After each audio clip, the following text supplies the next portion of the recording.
Got a problem you can't solve.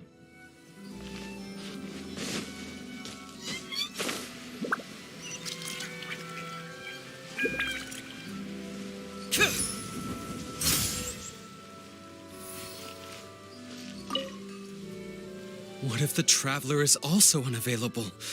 What am I supposed to do? Well, that's your problem. It was your choice to get into this mess. Oh, but fortunately for you, it appears your savior has just arrived. Ah, Traveler. Great, you made it. Well, it's not like you were ever really busy to begin with. Sango?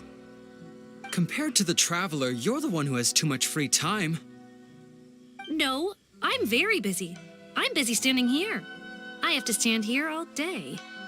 Even if it's a commission you're unwilling to take, your excuse is just pathetic. Yes, that's why I've asked you to come over. Allow me to explain. A key member of the Tenryou Commission has recently gone missing. No one has seen them, and their whereabouts are currently unknown. The Tenryou Commission has entrusted us to find this person discreetly because it would be a hassle for them to look for this person openly for a variety of reasons. Their name is... Kujosara. That's right. The general has gone missing. If the general was really missing, the Tenryou Commission would have flipped Inazuma on its head by now. And do you think they would only commission us for a case like that? Please ignore Sango's nonsense, Traveler. In fact, the missing person's name is Shikanoin Heizou.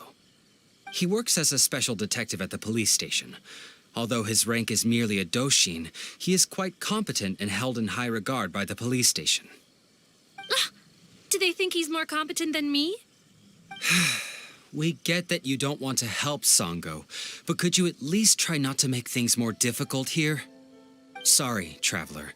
Even though I accepted the commission, as you can see, Sango's less than thrilled to be involved in this case.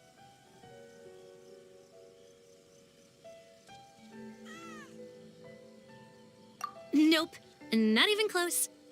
If you really want to know why, it's because I absolutely refuse to deal with that brat's nonsense. The only news that could make me happier than Shikanoin has gone missing would be Shikanoin has been missing for 100 years. Needless to say, Sango and Heizou have a bit of a history. Well, it's a little more serious than that. According to Sango, Heizou was an obstacle in her path to the Temple of Truth. Like a yappy dog that was constantly in the way. Even though Heizou has a unique personality, he's actually a nice guy. Really, I've learned a lot from him. So I can't just ignore this case, even if Sango doesn't approve. At the very least, I could entrust the commission to someone capable and trustworthy, like you, Traveler. Huh? No, it's not like that. Listen, I'll pay the entire amount originally promised by the Tenryou Commission, and I'll even personally throw in some additional funds. I'm really hoping you can take this commission, Traveler. If Heizou truly is in danger, I know he'll be safer with you by his side. Great! We've learned that Heizou had expressed interest in Watatsumi Island before he disappeared. During the war, he apparently carried out some mission on Watatsumi Island, and once the war ended, he made frequent visits to the island. I heard you have a good standing with Sangonomiya. I think it might be a good idea to use that as a starting point for your investigation. Well, that's about all I have to tell you. Oh, Please take this commission letter from the police station. If you find Heizou, return there and report back to them.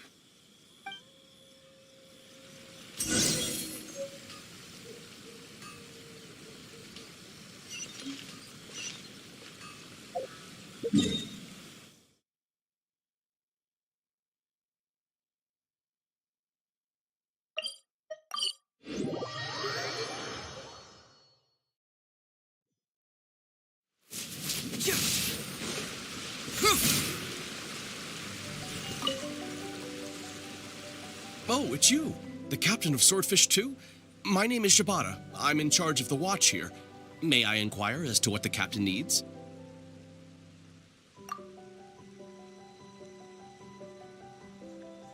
So his name is Shikano Heizou, huh? Yes, I'm familiar with the detective. He used to stroll around the area. Her Excellency had assigned me to keep a close eye on him at the time, fearing that he would do something unpleasant, but I eventually realized that he acted more like he was on a trip or something. Come to think of it, I believe he was recently spotted in the area east of the Sanganamiya Shrine. Please feel free to go there and take a look for yourself.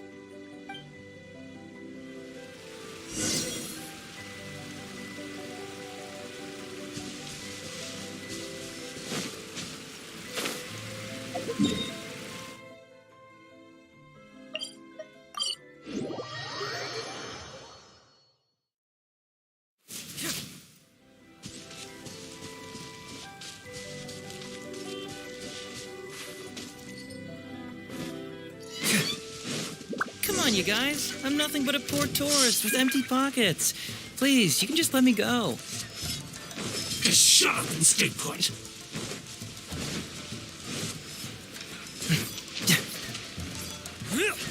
There's more! Supporting fire! Rain cutter. My Bond blade! is strong. Bring it on!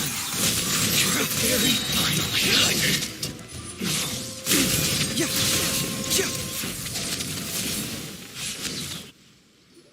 Well, well, look who it is. I was wondering who could be valiant enough to wipe the floor with these guys so easily. Turns out it was the distinguished traveler. Really, I can't thank you enough. Of course I was aware of you long before you arrived in Inazuma. Though the Sakoku decree managed to keep the country locked up, it wasn't able to stop the incredible stories about you. Every day, all of those little stories would come scurrying over to my desk, like files with little feet. I was actually thinking about going to meet you once I wrapped up the business at hand. Who would have guessed that you'd show up first? I got so excited, I nearly forgot to introduce myself. The name's Shikano Heizou, Special Detective of the Tenryou Commission. It's a pleasure to meet you, traveler. I wish you all the best on your journey through Teyvat, by the way. Huh. I guess that means I've taken over as the main character in your story today. I've always heard that you take commissions from all kinds of people, helping everyone out with everything you can imagine. So now it's my turn to take your help, huh? Don't mind if I do. That was already obvious to me. It's no coincidence that you've arrived here. Because that would be the stuff of an epic novel. The two protagonists of the story both travel to Watatsumi Island by chance and cross paths as if by fate. The traveler from afar heroically rescues the weak and defenseless detective from the clutches of the ruthless Nobushi. Traveler, you are so dreamy. Unfortunately, though, I don't believe in coincidences. So, guessing you came to me on the police station's commission, didn't you? I'm a detective. Can you guess what gave it away?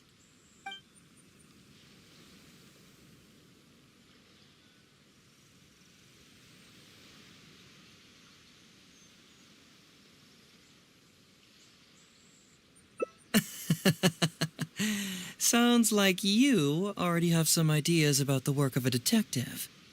Let me ask you this. What's that your little sidekick is holding? If I'm not mistaken, it's a commission letter from the police station.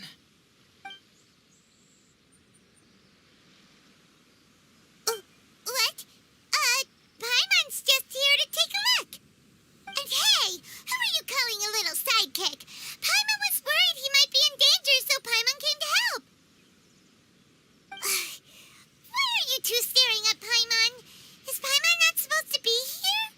Yeah, I'm also just taking a look.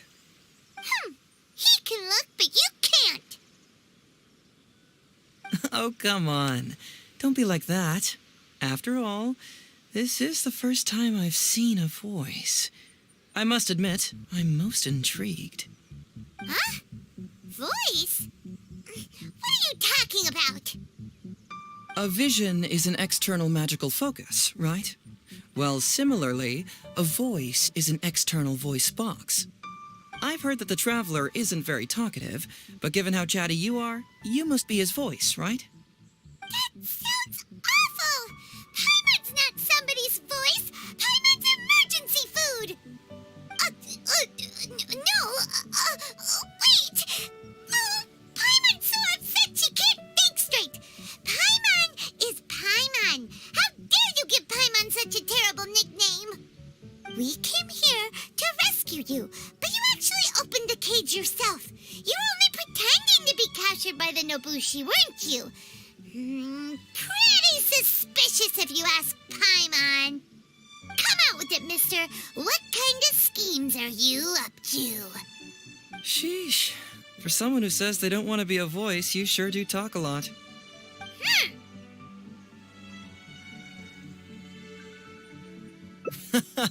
Well, let me think for a moment. Yes, all this started a long time ago, during the war.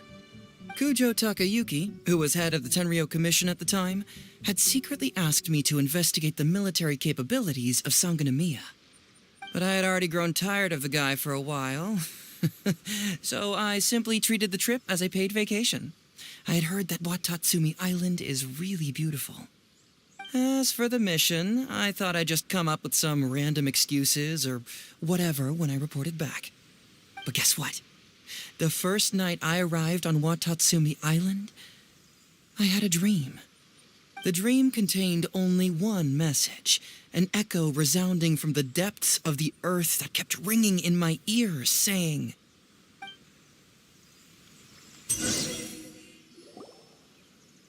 "Something vital is missing on this island." Isn't that bizarre? Something vital has gone missing on this island. Has something evaporated into thin air? What could it be? Paimon bets it must be something delicious.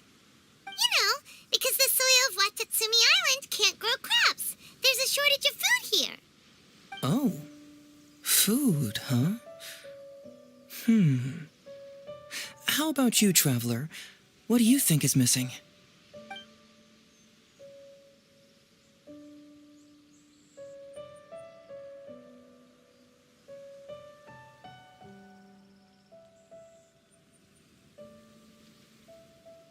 You mean the Great Serpent? Well, that's an interesting answer. But the Electro Archon hasn't abandoned this place. Interestingly, I didn't have the same dream again after I left this place, so I became even more intrigued. Was this really just some random dream? Some people believe that dreams represent the Divine's helping hand, which I suppose is understandable. However, if you ask me, dreams have nothing to do with the gods. Instead, they are flashes of intuition. It was my intuition telling me that there was something important about this island that, poof, suddenly vanished. So I decided to accept this little commission from my intuition and investigate to see if I could come up with any compelling findings. Unfortunately, the investigation has had little progress up to this point. Who knows? I felt there was something peculiar about them, so I pretended to get captured to see if there were any leads that would surface. And that's when you showed up. Nah, don't worry about it. These guys were just a bunch of small fries. Besides, your arrival is much more important to me. I have a feeling you can help me find the answer to my dream. So how would you like to partner up on this one? We can work together to solve the mystery. Yes, of course, I understand. But let me ask one more question. Did the police station say they are looking for me because of something important? Well, then it's probably nothing major. Most likely they're short on staff or something petty like that, and they happen to remember their model employee. So since we're already here, why don't we just solve this puzzle together? Once everything is settled, I'll gladly accompany you back to the police station, or anywhere else you'd like to go. What do you think?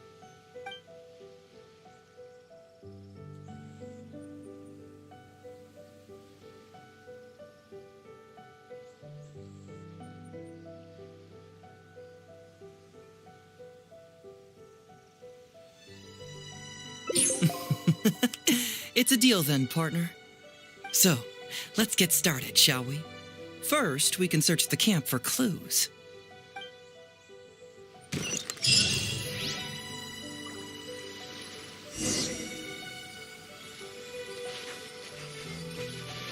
Ooh, what's the shiny thing? Oh, it's a Sango pearl. Hey, isn't this crystal mirror?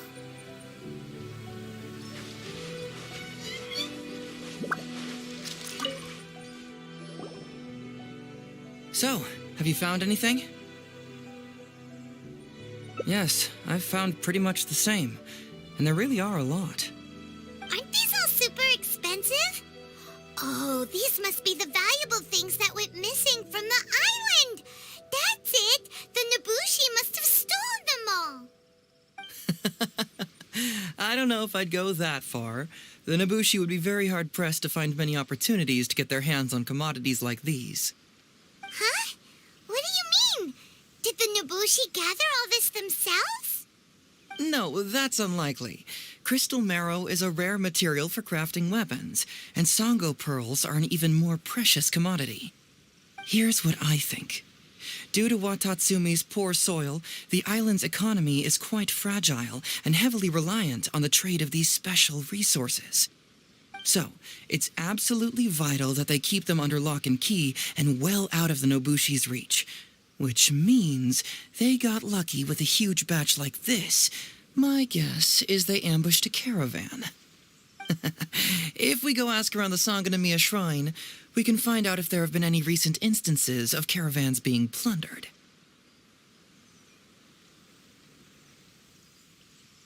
Perfect. I knew you'd be a huge help. Well, duh.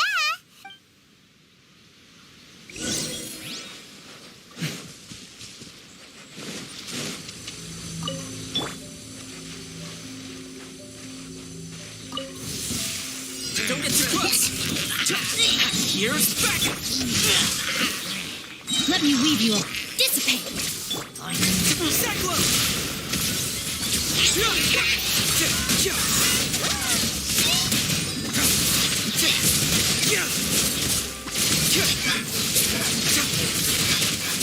Fracture! Confess! Check this out! Supporting fire! No, my sword. Rain cutter. Bring it on!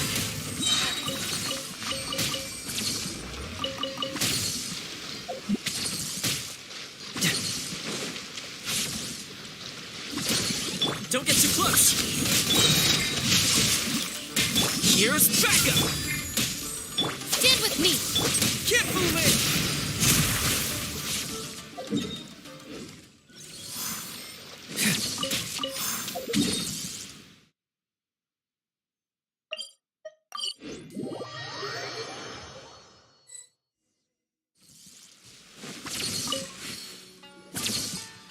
Captain, I see you found the detective. Watatsumi Island sure is a beautiful place. I don't think I could ever leave. You can stay as long as you like, granted you don't cause any trouble, that is. Her Excellency has stated that all friendly visitors are welcome. Incidents of stolen goods? Not that I'm aware of. Her Excellency has recently launched several measures to boost the economy, including the development of trade routes and establishing our own caravans.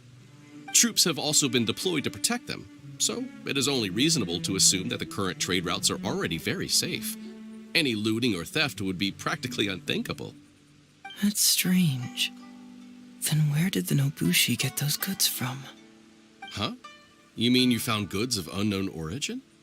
Yep, and it's all Sango pearls and crystal marrow, so we know it's local.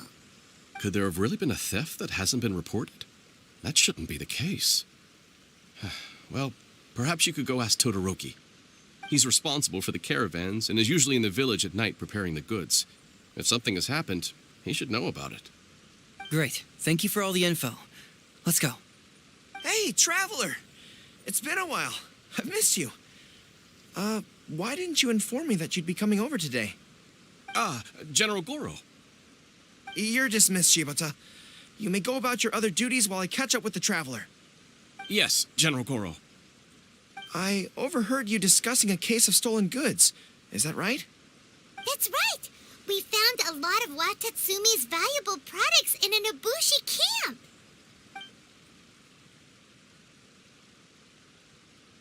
I see. So you've come to ask if we know of any relevant cases. Well, I'm ashamed to say that, yes, the caravans have been plundered. And not just once, I'm afraid. We had already dispatched additional forces to protect the caravans, yet the crooks still managed to get away with the goods. And you're concerned that if this kind of news were to get out, it would undermine the confidence of other caravans. So you didn't make it public, and instead kept the news to only a select few. That's correct. I never expected you to be so concerned about Watatsumi's affairs, Detective Heizou. Just a force of habit, really. As a detective, I notice these kinds of things. Oh, so you two already know each other? Actually, I've only heard of Detective Heizou from the soldiers' reports. We've never met in person. Darn it. You're right. Now that you mention it, I've been on Watatsumi Island all this time and still haven't properly introduced myself. Man alive, please forgive me. It's a pleasure to meet you, General Goro. I'm Shikanoin Heizou of the Tenryo Commission. Yes, it's a pleasure to meet you too. I'd like to express my gratitude to you for stepping in and helping recover those goods. Don't mention it. You never know what you'll find when you're out for a stroll. But if the source of the problem is not addressed, I'm afraid this sort of situation will continue cropping up for you. Yes, of course.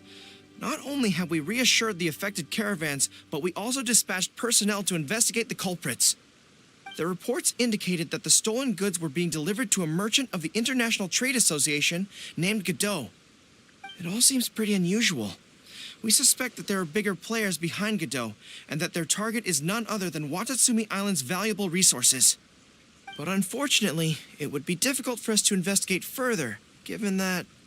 Given that Rito, the island where the International Trade Association is located, is not part of your territory, yes. They have cleverly picked their base of operations. I can see you catch on quickly, Detective Heizou. It's my guess that you're telling us this because you're going to ask us to assist you in finding who's behind all this, right? You're always thinking one step ahead. Yes, those were exactly my intentions. And of course, we will prepare a generous reward for you. The recent end of the war, trade and commerce have now become an important component of Watatsumi Island's development. Ensuring safety of the trade routes is critical, and we can't afford any further incidents. So, will you please help Watatsumi Island, Detective Heizou? I'm willing to assist, but it all depends on what he wishes. Great! With both Detective Heizou and the Traveler on the case, I'm sure it'll be solved in no time. The situation is now in your capable hands. I look forward to hearing your report when you get back. All right, we'll take care of it. Traveler, let's go discuss where to head from here.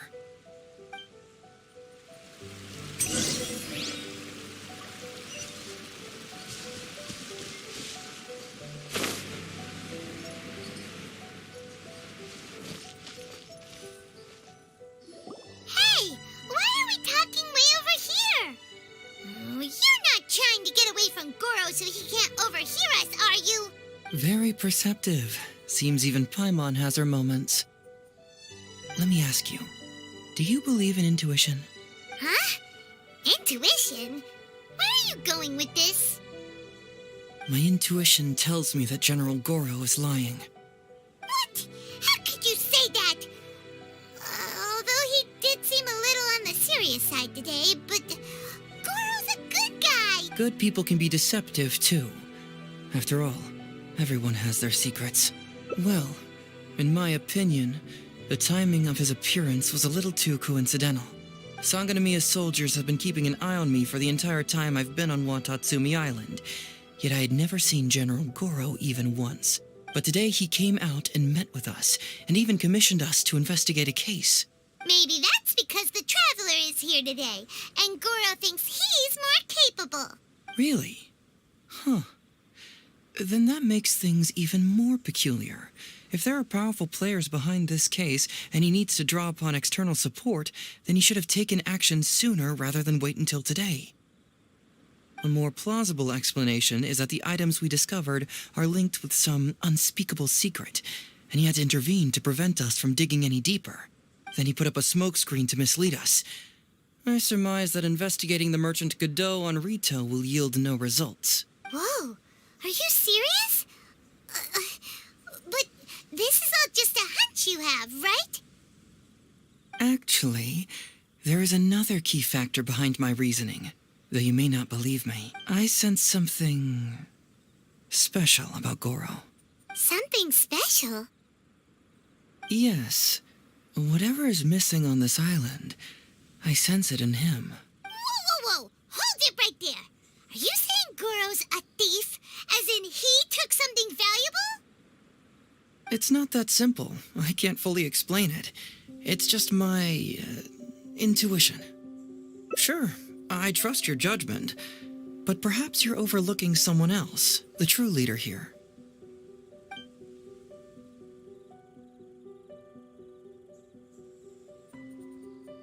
It's simple. We should just investigate whatever it is they're trying to hide from us.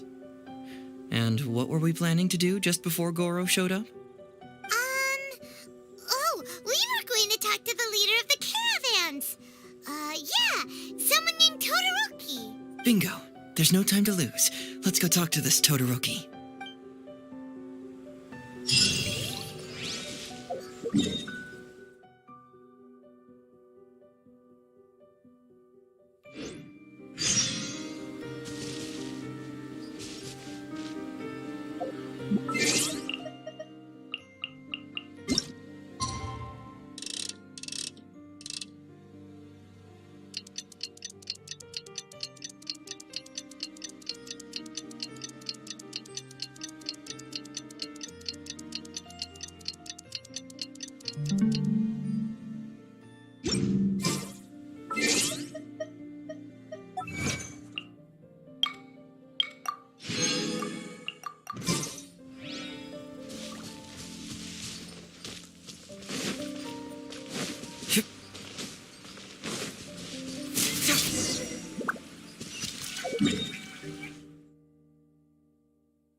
Todoroki, the shipment has arrived and is ready for inspection. Good. Let's go. Hey, it's Todoroki! Shh! Keep quiet.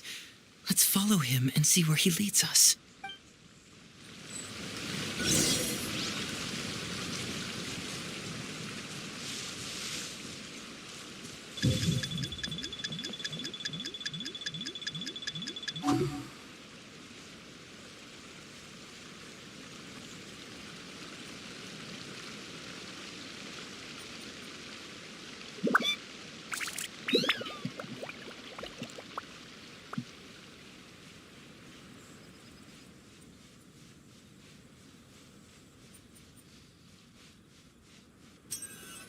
Your intel was spot on. When we arrived, the Nobushi were all still asleep. We captured them all, and the goods were retrieved and brought back here. I'll take a look. Everything seems in order. Good work. It's nothing. Thanks to the efforts of your caravan, the price of grain in the village has decreased. That's right. And who would have thought that the injuries we sustained during the war would have such a lingering effect on our bodies? But thankfully, you also brought back some life-saving medicine. Things are improving thanks to the help from those up top. Oh, by the way, what is the state of the village's inventory? Make sure that it's confirmed tonight. I have to leave tomorrow morning after I go to the Sangonomiya Shrine and get instructions from General Goro. Don't worry. We've already prepared the list. Just follow us. The soldiers from Sangonomiya seized the Nobushi stolen goods? But didn't Goro say all the stolen goods were headed to the International Trade Association? And Todoroki said he'll get instructions from Goro tomorrow. Interesting. It appears these seized goods were never stolen. There's something else behind all this. Glaze lilies? What are these doing here? Shouldn't it be crystal marrow or something? Now's our chance to look around and see if we can find any leads. This box is packed so tight. It looks like it could burst. Let's see what's inside. Huh? What are all these plants and flowers? Oh, there's a small note here.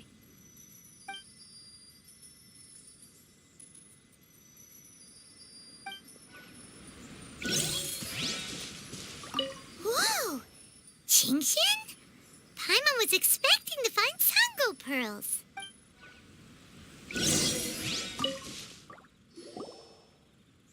So, did you find anything? Whoa! Look at all the Qingxian! And glaze lilies, too! There are also tons of other plants and flowers Paimon doesn't know here. Weird. These are valuable raw ingredients for producing medicine. If these few crates were to be imported from Rito, the price would be jaw-dropping. On top of that, these items seem to lack a tax clearance certificate, meaning that they were most likely smuggled. Yes, very interesting.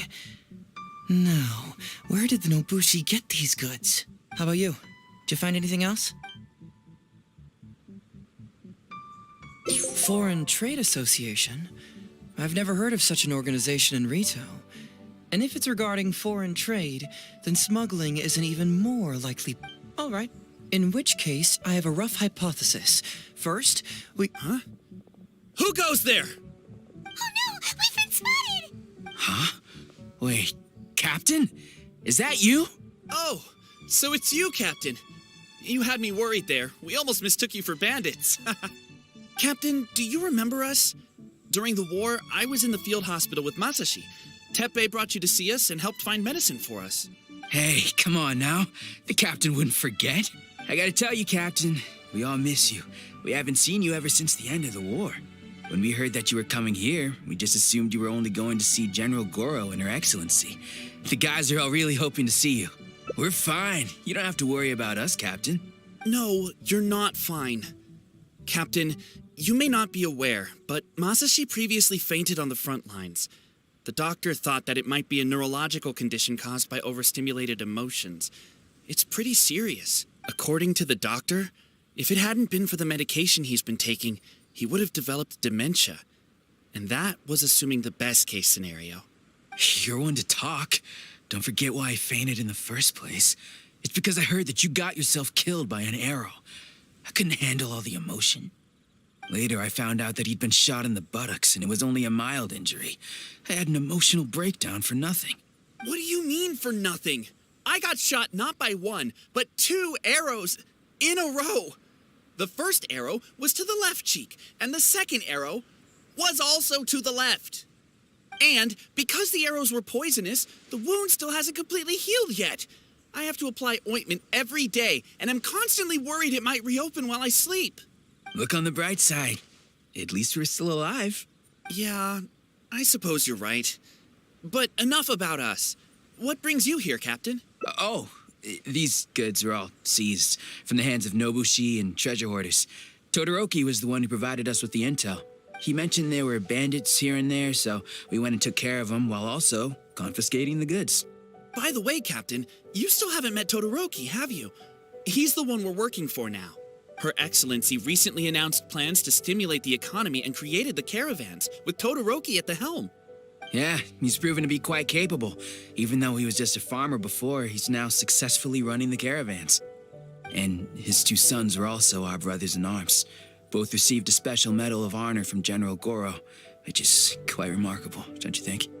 So, as injured veterans, we've been reassigned to Todoroki. He's the one who gives us orders and pays our salaries now. What do they call that again? It's called changing careers, dummy. Ah, right. Changing careers. Anyway, I think the whole caravan thing is wonderful. Our region wasn't very prosperous to begin with, and the land can't grow any crops. We have to pay a hefty price just to get basic food from outside. I can't even imagine trying to maintain and feed an army like we did during the war. I see. I think I understand the general situation now. May I ask where the apprehended criminals are? Oh, and you are? Ah, I see. The captain's friend. It should be okay to tell you then. We apprehended all the culprits and escorted them to a temporary location not far from here. Unfortunately, Masashi and I have other duties tonight and won't be able to take you there. Why don't you wait for a moment and I'll find someone else to show you the way. I'm pretty sure I've already got a grasp on what's going on. All I need now is to confirm it with the apprehended bandits. Let's go. Are you still a little confused? Let me help connect the dots. This whole thing was actually quite similar to a case I once worked on previously.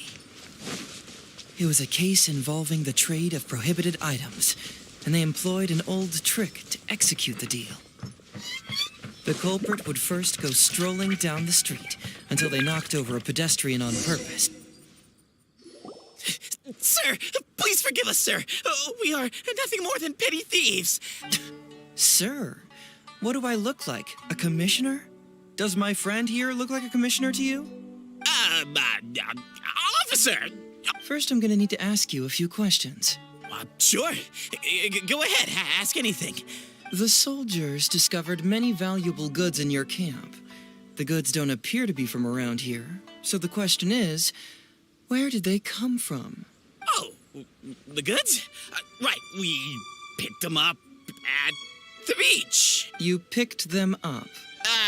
Well, no, we, actually stole them. Be honest now. Tell me the whole story. Yes, sir. I mean, officer. We took those goods from a small merchant ship just off the beach, but we didn't exactly steal them. You see, the ship's guards all took off running the moment they saw us. They abandoned the goods, and we simply came and picked them up. But next thing we know, a group of soldiers arrives, and we're all apprehended. Talk about bad luck.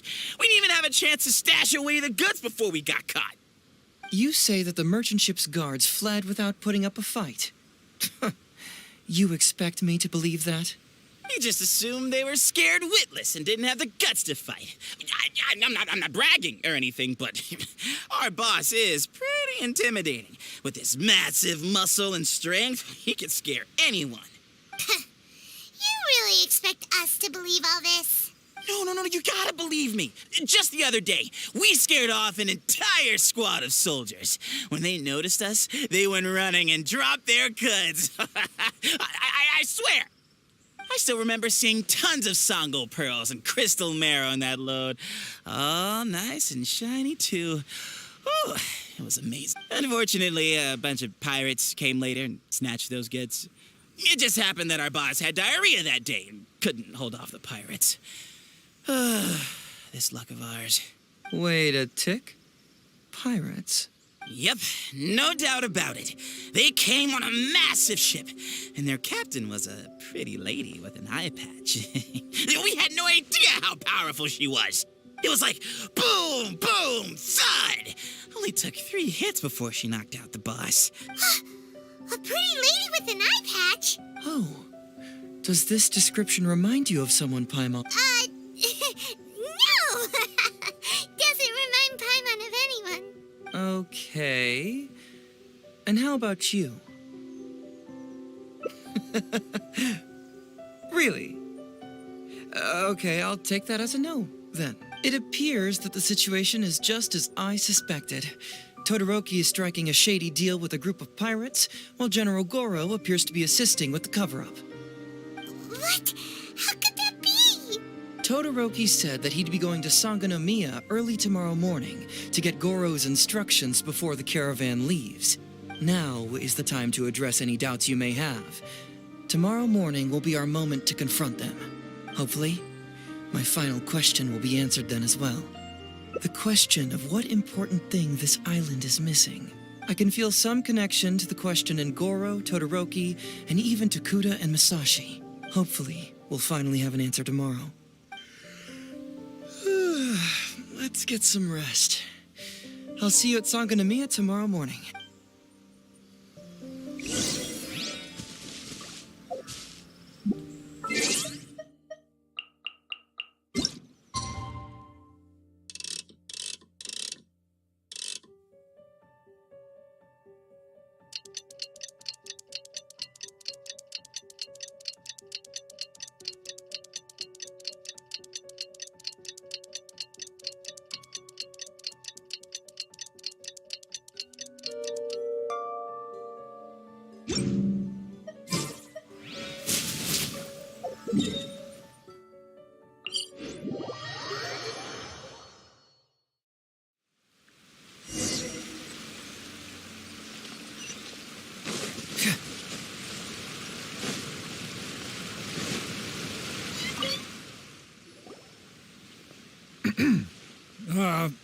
Who are you? Hello, Todoroki. I'm Shikanoin Heizou, Special Detective of the Tenryou Commission. I believe you've been manipulating large-scale illegal trades for some time now. Mind if we talk about that for a bit? You can't just go around spewing such nonsense, young man. And what if I'm not talking nonsense? Ridiculous. I don't have time to listen to this. Get out of here, you little brat. I know I'm on the younger side compared to you, Todoroki, so I'm sure you must have heard the old saying. Off the scale, some goods only weigh a couple pounds, but on the scale, they weigh more than 1,000.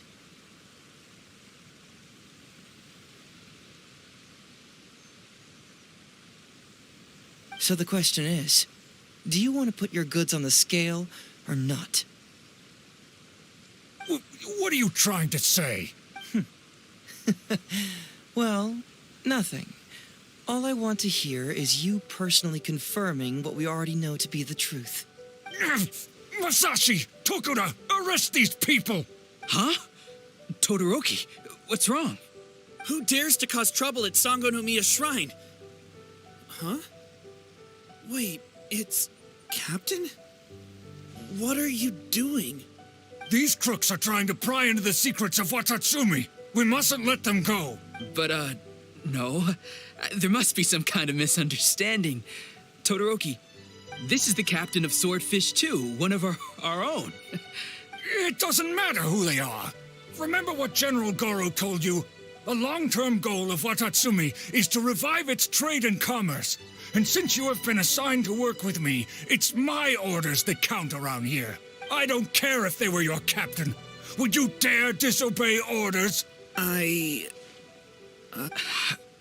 What do we do? Well, what are you waiting for? All right, I see how it is. If you two won't do it, I will. I really hoped it wouldn't come to this. But here we go. Wait! Everyone, stand down! General Goro, you're here. My apologies, Traveler, Detective Heizou. I wasn't telling you the truth. Todoroki, the Traveler here is the hero who saved Watatsumi Island. Without him, Watatsumi Island would never have found the peace it has today. We mustn't raise our weapons against him. How could you be so naive, General Goro? If we let them go free, then who's to say the Shogunate won't come after us tomorrow? If the Shogunate decides to investigate, we won't be able to hide the truth. I wouldn't allow them to take you, Todoroki. Let's not kid ourselves. If going to jail could solve the problem, I would go and turn myself into the Tenryo Commission right now. The question is, what are we going to do with the goods? Will you be able to keep them? Not to mention the chance of astronomical fines. Can you afford that? Goro, we both know that Watatsumi Island is a barren land. Plant 100 radishes here and maybe only 3 would grow.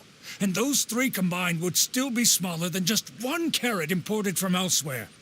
You can't grow food or medicinal herbs here, and if we buy them from Rito, we pay exorbitant taxes.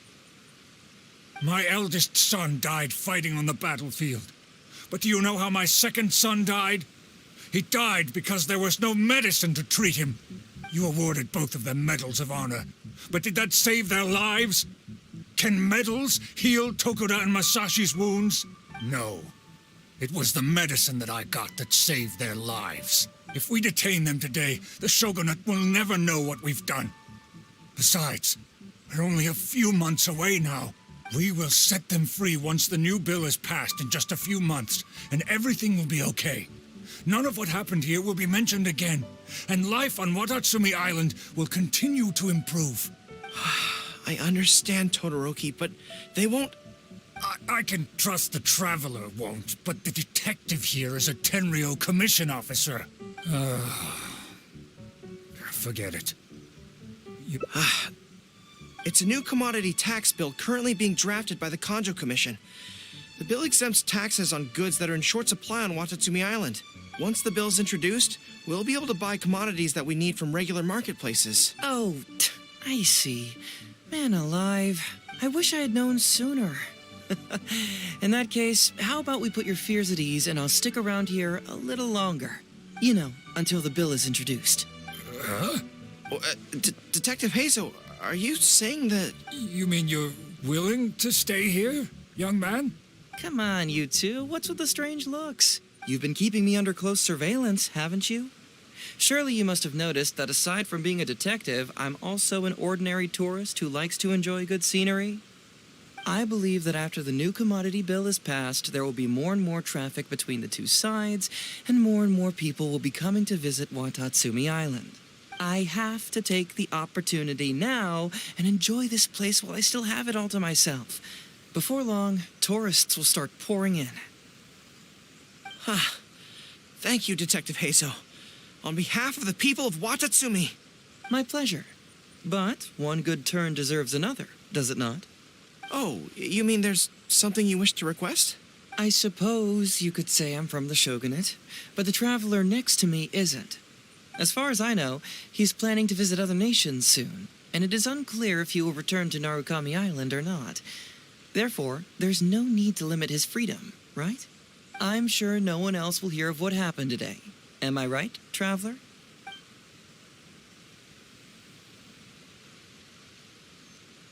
Well, it's settled then.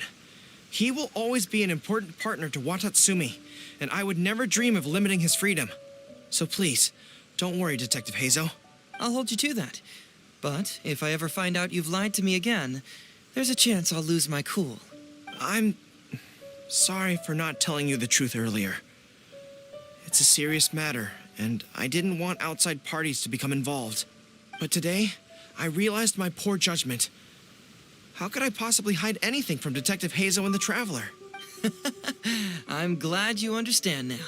But, in all honesty, I'm the one who should be thanking you.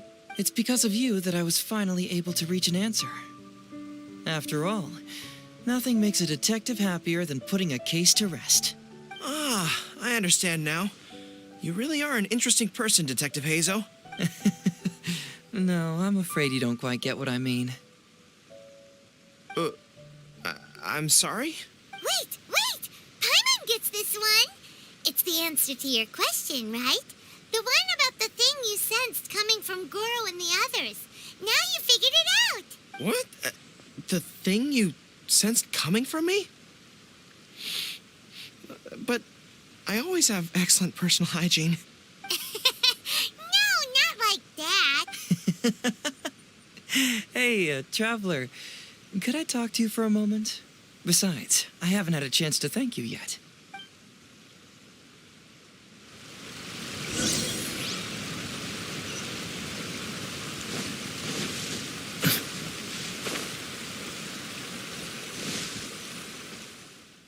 Hey, there you are. Come here, look. It's beautiful, isn't it? Watatsumi Island. It's remarkable how such a barren land can give life to such wonderful and stunning scenery. To be honest, I am grateful to you for this trip. Before you arrived, I was running around like a headless chicken. Even if I happened to find out what was going on here, I wouldn't have been able to uncover any concrete information without you present. I'm just sorry that I promised I'd accompany you back. It appears that I won't be able to do so for the time being. So please, cover for me in the meantime, okay? It's all in the past now. Let's just chalk it up as an intriguing experience I had on my trip here. Besides, that's not what I wanted to investigate anyway. Yes, everyone you led me to and everything they said brought me closer to the answer. And now I finally get it. Watatsumi Island is an ancient land where the soil is poor and many crops do not grow because it's lacking a certain thing. But what the inhabitants of this land do have is bravery. They were courageous enough to stand up and resist the gods and accomplish what they knew could not be done. This is yet another instance in which that certain thing shines. That missing element. That certain thing is what I sensed present in Goro, Todoroki, Tokuda, and Masashi, which is the true vitality of this land. I guess I was mistaken when I declared that something was missing. That something from this island had evaporated into thin air. Because even something that evaporates is not gone. It's still there, just in a different state of being. When water is heated by fire, it evaporates and eventually finds its place in the sky. Similarly, when the land was harmed, its vitality evaporated and eventually found its place among the inhabitants. This is the final answer I've been searching for. Anyway, thanks again. You know, even though we just met, I wish you could be my partner all the time. Call me Grady, I guess. But, of course, I know that's impossible. You have your own journey to complete. So I'll just keep doing what I can. Hopefully keeping my memories from evaporating safe and sound in my mind. That way, I'll always be able to remember these beautiful things. The beauty of Watatsumi Island. The people who are full of life and vitality. And you two, who are by my side.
Something vital is missing on this island. Isn't that bizarre? Something vital has gone missing on this island. Has something evaporated into thin air? What could it be?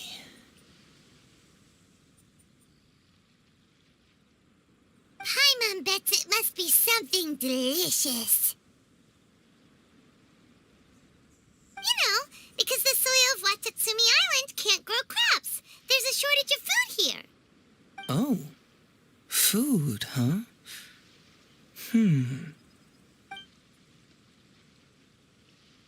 See, no, I thought so too. But after that, I had the same dream over and over again. Interestingly, I didn't have the same dream again after I left this place. So I became even more intrigued. Was this really just some random dream? Some people believe that dreams represent the divine's helping hand. Which, however, if you ask me, dreams have nothing to do with the gods. Instead, they are flashes of intuition. It was my intuition telling me that there was something important about this island that, poof, suddenly vanished. So I decided to accept this little commission from my intuition and investigate to see if I could come up with any compelling findings. Unfortunately, the investigation has had little progress up to this point. Who knows? I felt there was something peculiar about them, so I pretended to get captured to see if... Nah, don't worry about it. These guys were just a bunch of small fries. Besides, your arrival is much more important to me. I have a feeling you can help me find the answer to my dream.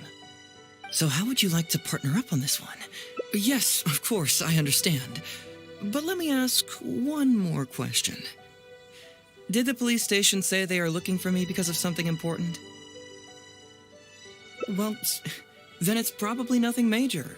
Most likely they're short on staff or something petty like that, and they happen to remember their model employee. So since we're already here, why don't we just solve this puzzle together? Once everything is settled, I'll gladly accompany you back to the police station, or anywhere else you'd like to go. What do you think?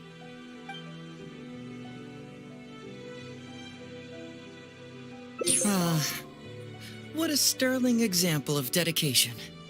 In that case, I'll accompany you back to the police station first. We can discuss the issue of Watatsumi Island later.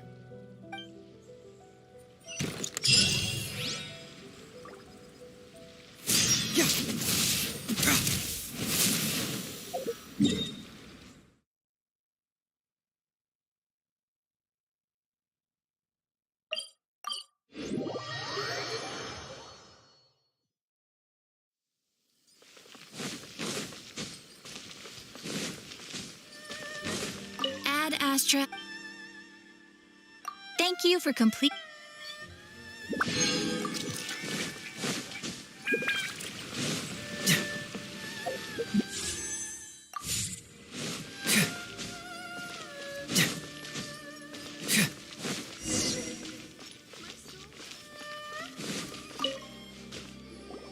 Oh, look who showed up. Heizou, you're finally back. Listen, if you took any longer to come back, everyone at the police station would be toast. You say that every time I come back, Uesugi. However, something does feel a little unusual about the police station this time. Come on, would I ever lie to you? Madame Kujo-Sara is here, and she's on the warpath, so be on the lookout. What's that lady doing here? Doshin Shikanoin, I see you finally returned. Please, enlighten us. What have you been doing recently? Okay. I was just out investigating a case. Don't give me that. I checked the records here. You didn't take any cases. Actually, it's a case of personal relevance to me. These two can attest to that. Traveler? Paimon, what are you two doing here? We're the ones who brought Hazel back. Brought him back? Can someone please explain? Well, Madame Kujo-Sara, because we couldn't locate Doshin Shikanoin, we commissioned Detective Ryuji from the detective agency. Shortly after, Ryuji returned to tell us, that he had given the commission to the Traveler, and then... It used to be that the Tenryo Commission assisted others with disappearances, but it seems these days others are now assisting us. You've done it this time, Shikanoin. I think I've really seen it all. I mean, is it really so unusual for officers and citizens to assist one another? Yeah, it was kind of weird, but it was definitely an investigation. He even pretended to be captured by Nobushi and treasure hoarders. Oh? Is that so? Well, since you are testifying for him, I suppose I won't ask any more questions. But since you're here, I have an extra favor to ask. I'd like you to be Shikanoin's temporary supervisor. It'll be your duty to ensure that he handles his case properly, and that he doesn't disappear and neglect his work again. I'll be sure that the police station prepares the appropriate compensation. Yes, Traveler. I'm sure we'd all really appreciate it.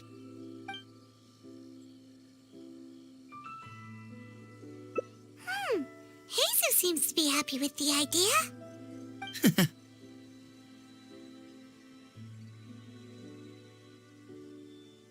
You should thank the Traveler this time, Doshin Shikanoin. Otherwise, I don't think I would have let you off so easily. Here, take this letter of complaint. It's written against you. Please consider carefully what to do with it. I do not wish to see another one. Understood? Huh? Someone filed a complaint? That can't be right. Why would there be a complaint letter? You must not be doing your job properly, and now you're attracting complaints. No, it really doesn't add up. You two don't get it. Although Madame Kujo-Sara just made some harsh remarks, we all know that Heizou-senpai is a real whiz when it comes to cracking cases. He's the biggest asset on our team. Several leaders have risen through the ranks as a result of his achievements. He's definitely no slacker. Then he must have gotten himself into some kind of trouble. Well, let me see what's the deal here.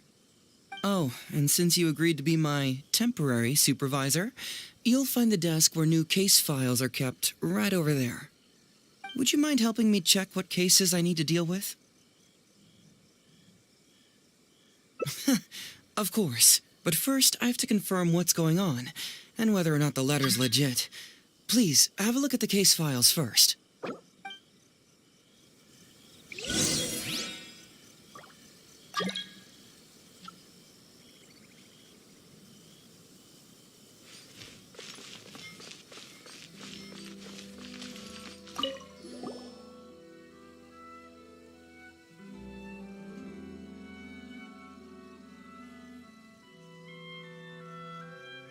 What? Not him again.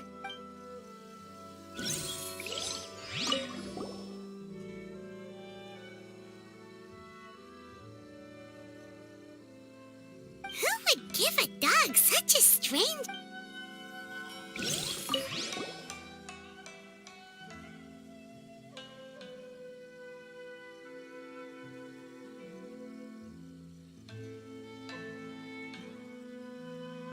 Hazel talks fraud. What's that? Sounds interesting, whatever it is.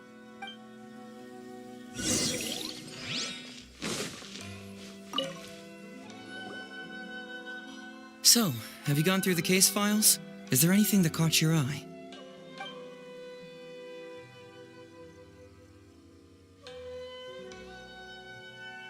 Oh, have they approved it already? The Tenryo Commission certainly has become more efficient ever since Kujo Kamaji took office. So, what is Heizou Talks fraud? It's an anti-fraud public awareness event. Basically, think of it as a short play about fraud. We'll get a few people to perform an entertaining drama in order to raise public awareness about the issue. Ooh, so it's a play? Paimon likes the sound of that.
Well, see, fraud is a major issue here. You've traveled between different nations. I'm sure Mora isn't really an issue for you. You have to understand that scamming the poor of their money is essentially robbing them of their lives. Left unchecked, the situation could potentially deteriorate into something more serious. That makes sense. But will putting on a performance really work? It's hard to say. Preventing crimes is more difficult than solving them, there's no doubt about that, but prevention is also a more worthwhile cause. Maybe only a small number of people who attend the event will ever actually encounter a scam artist. And even then, of the handful of attendees who encounter said scam artist, I doubt many of them will be able to see through the scammer's ruse. But if even only one person escapes the clutches of a scam artist because of my event, then I'm willing to put on this play for that person.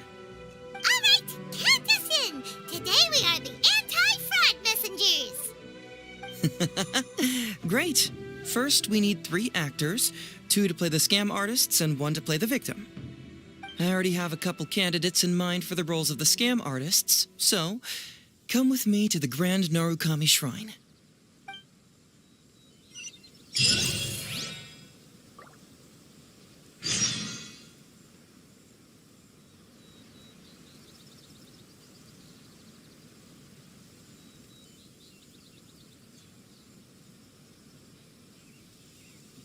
There's something in the air.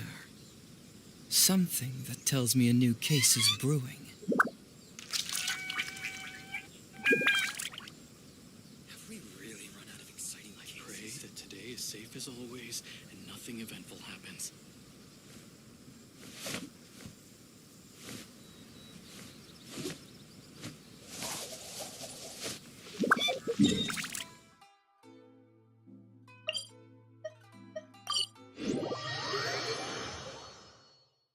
Ooh, if we're going to the Grand Narukami Shrine, are you planning to recruit Miko for your play? She'd be really good at acting. Well, I guess you'll have to wait and see.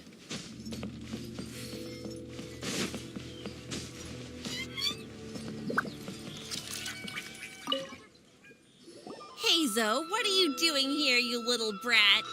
Oh, and the Traveler, too. So, I assume you're here to see Lady Yae?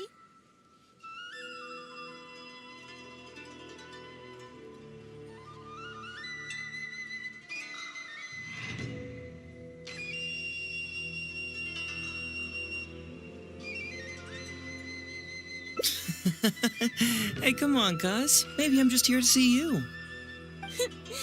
Don't play your little games with me. If the traveler isn't looking for Lady Yae, then you must be here looking for Etsu, right? You still know me best, cuz. Please wait here. I'll go get her. Huh, so we're not here to see Miko? Bummer.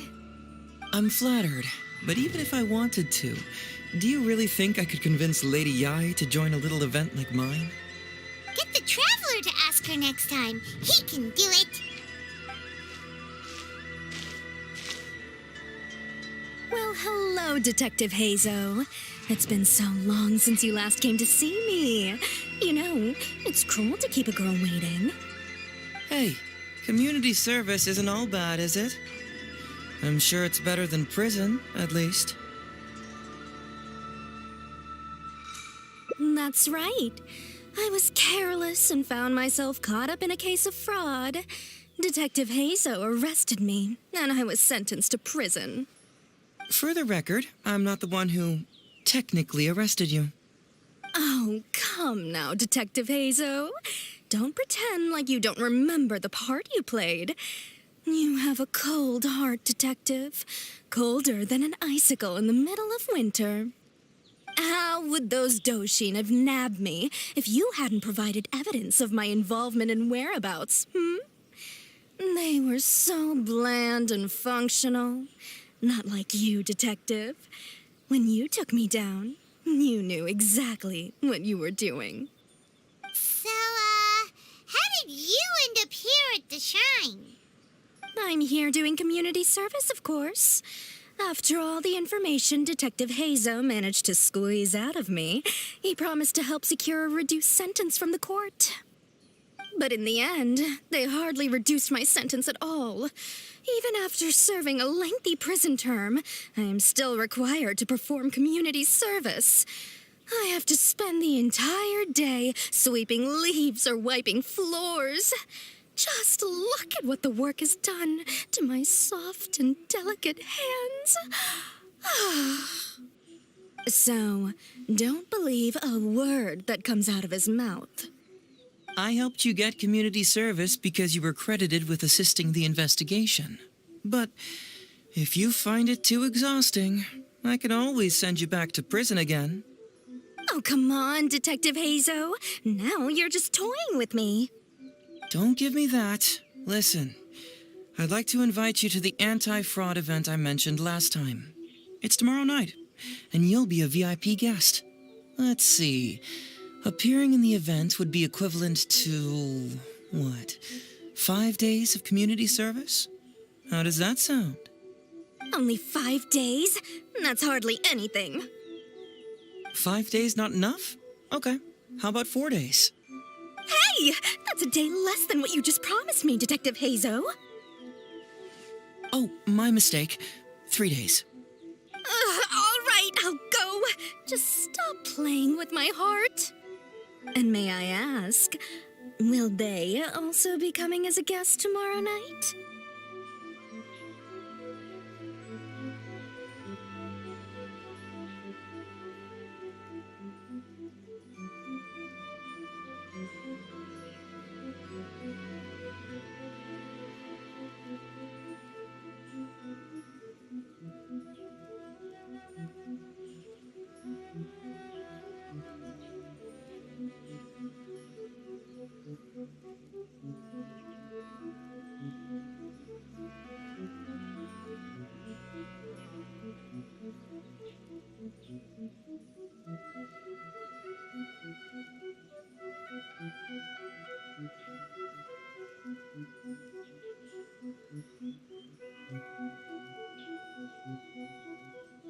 No wonder you're treating me so coldly today, Detective Heizou. Looks like you found someone else to keep you company. And what a charmer they are. I get what you see in them. I mean, you'd have to be blind not to. Etsu, now's not the time. If I hear you talking like that to my friend again, I'll make your community service even more unpleasant than your time in prison. Oh, I'm so sorry. I had no idea they were your friend. Really.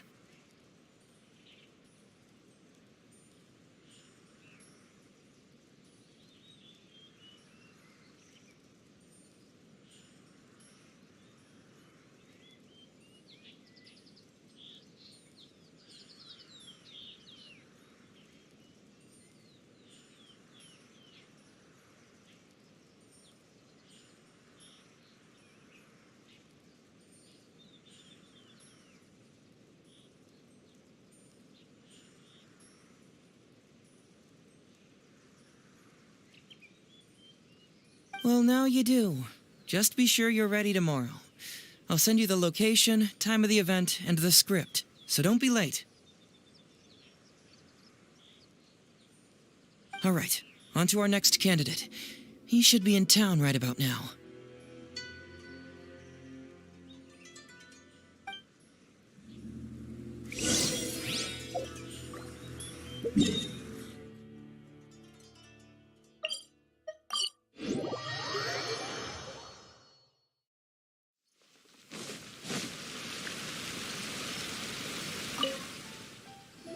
Mr. Iba, how are you doing?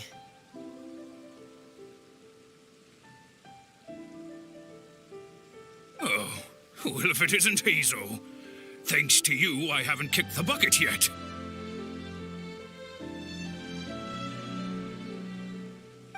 Well, it's good to see you're alive.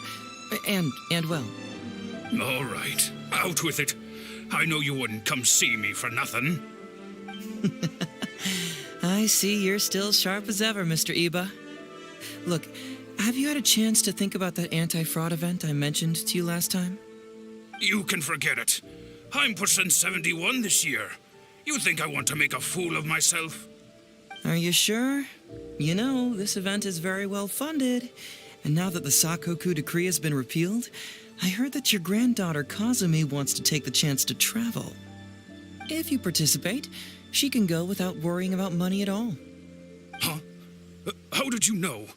Sure, I paid a hefty fine at the time, but I can still afford her travels.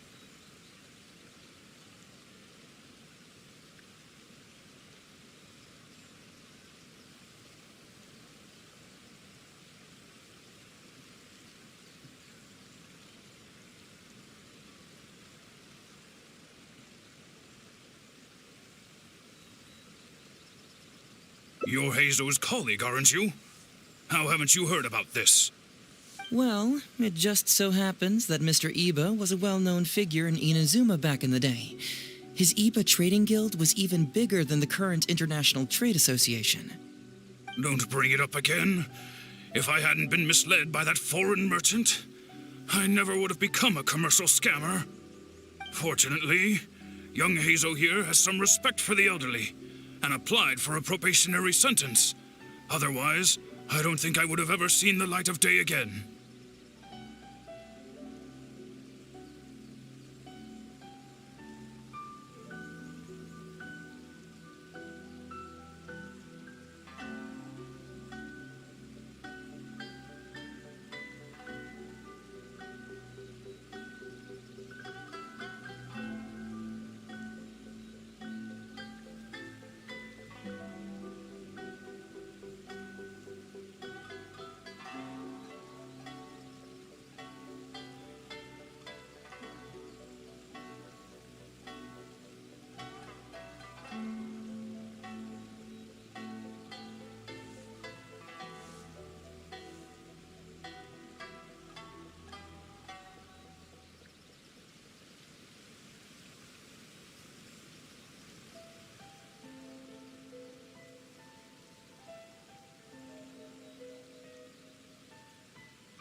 Well, if Heizou was so good to you, then you should help him out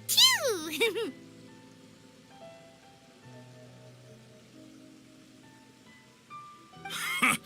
He's not as innocent as he looks, you know. He just knows it's easier to get information when we're chatting outside. Ask him if you don't believe me.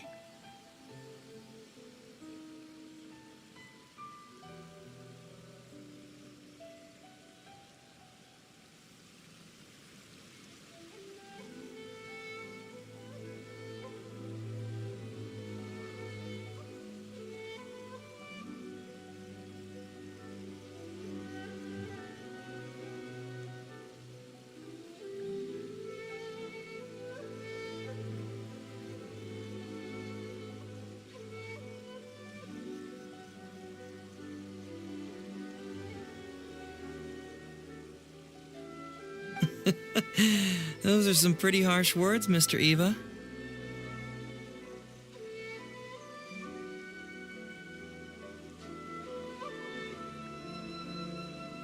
Anyway, I can't help you with that, event, or whatever you call it. Man alive. What should I do now? I already told Kazumi that you'd show up and caution everybody about avoiding fraud.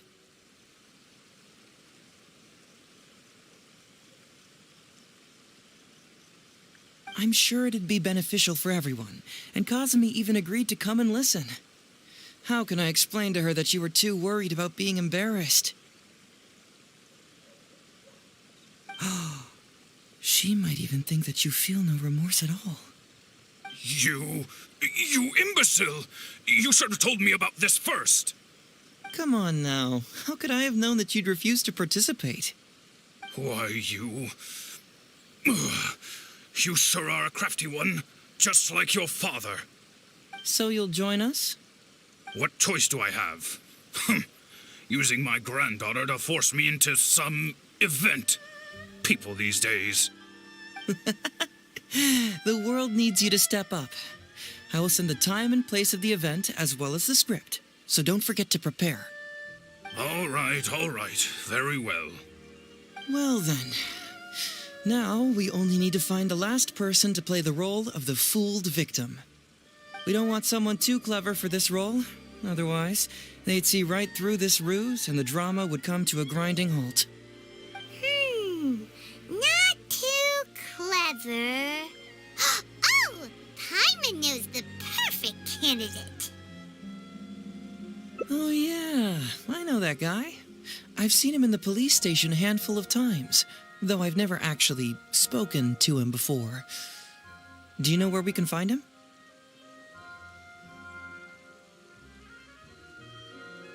Well, we did just see a file called The Prince of Mischief in Hanamizaka. That's gotta be Ito. He must be in Hanamizaka. All right then, to Hanamizaka we go. Oh, but knowing his reputation, I'll need to bring a little something along just to guarantee we can secure his participation. You go ahead. I'll catch up.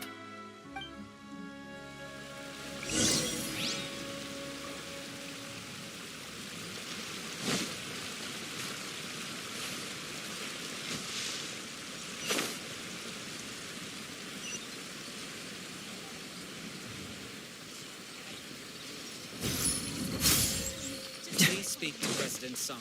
I'm just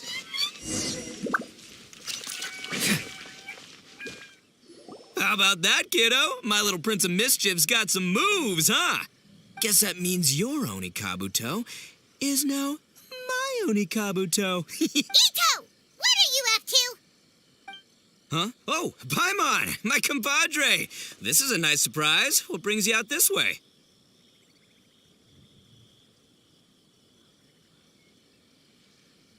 What? No, it's not. No, it's nothing like that. They let me look after their Onikabuto just for a little while for safekeeping, and then, once they've gotten stronger, they can come and take them right back. You win some, you lose some. That's right, my little guy. Good attitude. All right, see you around. Okay, yeah, bye. There's just no helping this guy. Oh, an anti-fraud event? I'll level with you, compadre. I have no idea what that is, but if you want me there, I can think of nowhere I'd rather be. Oh, except that there's this Onikabuto Battle Royale tomorrow night that I was planning on going to. Yeah, it's gonna be huge. No holds barred. Winner takes home all the Onikabuto. And as you can see, my Prince of Mischief has a pretty good chance of winning this thing, so, if it was any other day, you know? Do you think all of those Onikabuto together would be a match for my one? Here's a picture. Let me know what you think. Huh? What this? What is this? How'd it get so big? What are you feeding this thing? Look at those beautiful demon stripes, those razor-sharp horns. Is this the fabled Emperor Onikabuto? This is a small token we provide for VIPs. If you're willing to attend, then one of these will be yours at the end of the event. Whoa, okay, I'm there. Wait a sec. You look familiar. Who are you anyway? And furthermore, do Oni Kabuto really come in this size? You're not trying to con me, are you? Because the more I think about it, the more I'm inclined to think that you're a contestant in tomorrow night's Oni Kabuto Battle Royale. Yeah, you lost to me in a previous Beetle battle, and now you're trying to get the reigning champ out of the way. Without Prince of Mischief to contend with, you'll be free to sweep in and take all the Oni Kabuto. Am I right or am I right? Nice try, you little punk. 10 out of 10 for the pitch, but, you picked the wrong victim. Okay. Then again, consider this. If your Prince of Mischief isn't competing, what's the point of me taking part? After all I'd stand to win is a bunch of puny little larvae. No? Well, you've stumped me there. You are completely right. I can't believe I didn't think of that. Sorry, my bro, my main man, my buddy. I had you all wrong. So, you're sure this guy's our best choice? Yeah, see? He was already wondering if you were trying to con him. Then allow me to introduce myself. I'm Shikanoin Heizou. I've seen you around a few times before at the police station. Huh? Oh, yeah, I remember now. No wonder you looked so familiar. You were that guy who was in for stealing other people's Oni Kabuto, right? Listen, Heizou, hombre, did you apologize to them? You can lose like a man, you can win like a man, but you can never steal like a man. And that's a little Ito nugget. Ito! He works there, for crying out loud! He's not one of your fellow inmates. What? Oh, jeez. What's wrong with me? How could I forget? Of course I know you. I remember you now. For real, this time. You're the guy who sells lavender melons at the station, aren't you? A lavender melon seller? At the police station? Don't be ridiculous! I know what I saw, okay? Several times now I've been sitting there starving in jail when this guy comes and slips me a few lavender melons on the sly. Didn't even want payment. Solid guy. Yeah, that was me. But it was only because your assistant, Kuki Shinobu, asked me to look out for you. What? So Shinobu was behind it? Wait, so, hombre, you're not a lavender melon seller? Look, we're getting hung up on all the wrong details here. The important detail right now is that I am the host of tomorrow night's event. And if you show up, the Oni Kabuto in the picture is yours. Deal, done. But, could I get another look at that picture first? Just a little peek-see? You'll have all the time in the world to inspect the real article once the event's over. Okay, sure. I can wait. So, hombre, is there anything I need to do to prepare? Because if I'm doing this, I'm bringing my A game, all right? No half measures here. I'm gonna do this right. He sure picks his moments to start acting responsibly. Okay, so for this event, you, my, bro, will be participating in a short anti-fraud play along with 2 other VIP attendees. The main thing we ask is that you just relax. Try not to be nervous. I have the script, right here, if you want to take a... Script? It sounds like someone's never seen the Arataki Gang perform before, huh?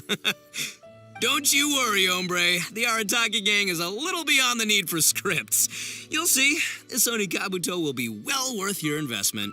You, don't need a script? Wow, well, now I'm excited. See you there tomorrow night. You bet. I'll be there. I'm gonna tell the gang about this, too. They'll all be there to support us.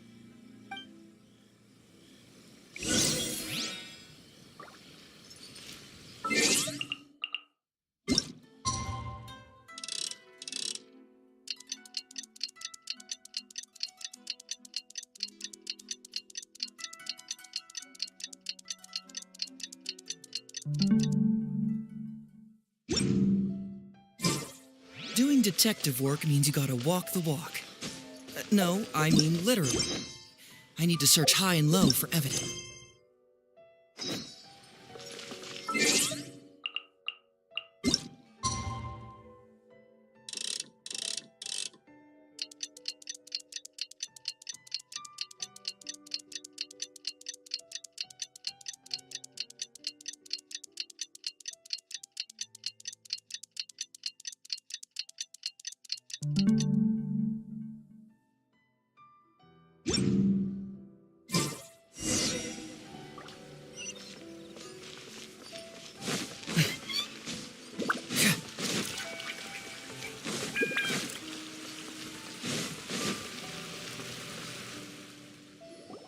It's almost time. Everyone ready?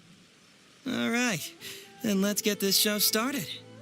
Oh, I can't wait, Mr. Heizou. Let's get going, heizou. Emperor Oni Kabuto, hang in there, Your Highness. I'm coming for you.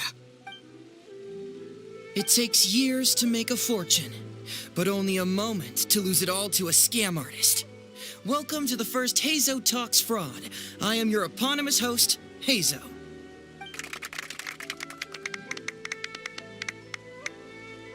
Okay, I'm delighted to have you all here today to explore the topic of fraud. To help everyone avoid becoming the victim of scam artists themselves, we thought we'd invite several VIPs with a lot of experience in this area to perform a little play with an anti-fraud message. Please join me in welcoming to the stage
Miss Etsu, Mr. Iba, and the venerable gentleman, Mr. Arataki Ito.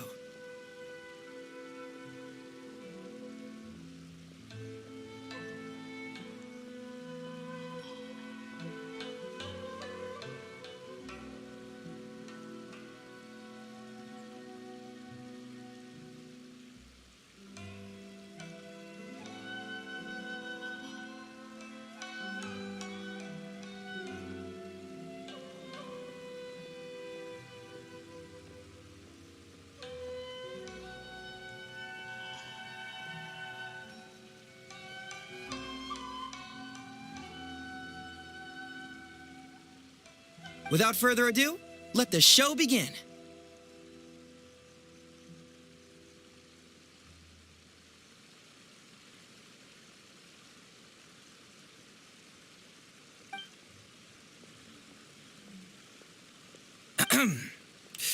It was just another bright sunny day when a distressed Miss Etsu brought her elderly grandpa, Iba, into the police station to report a crime. There, they were greeted by a kindly Doshin, surname Arataki.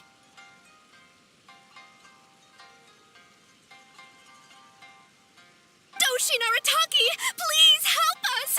My poor grandpa has been defrauded! Doshin Arataki? You talking to me?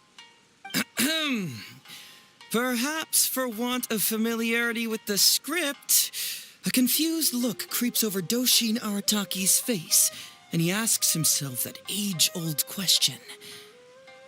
Who am I? Yes, you are Doshin Arataki!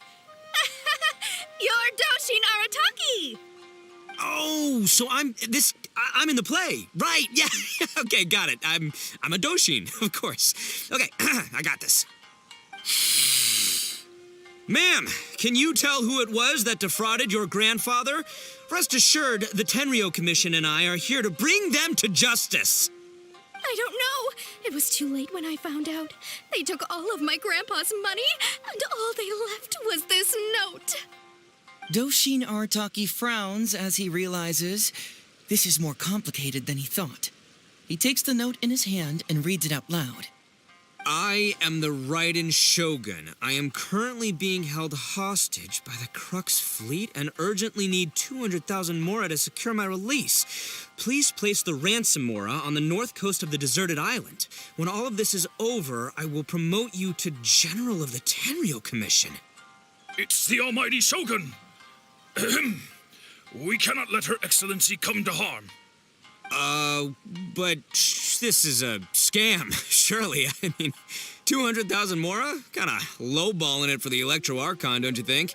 Shouldn't it be like, 300,000 at the very least?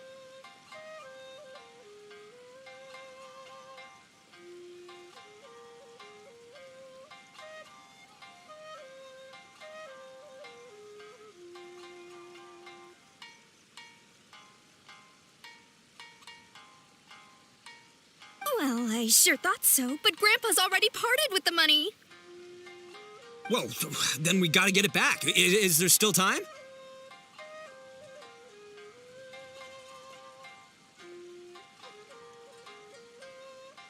Before I could go out to look for it, Grandpa received another note.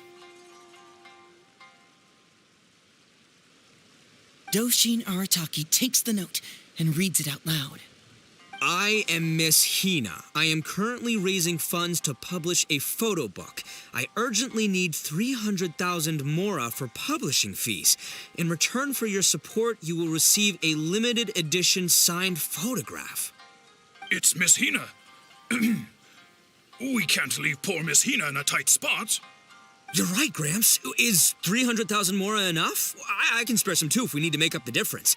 Maybe I can get a photo of Miss Hina too. We gotta help Miss Hina out here.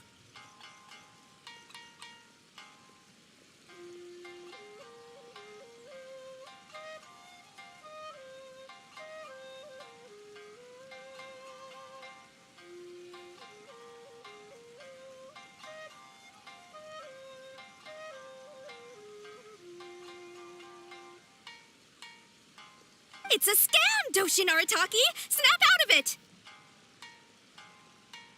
Oh, right, because if Miss Hina needed funds, she'd come to me first, as her number one fan. Why would she go asking this old geezer for help? These con artists don't know who they're up against.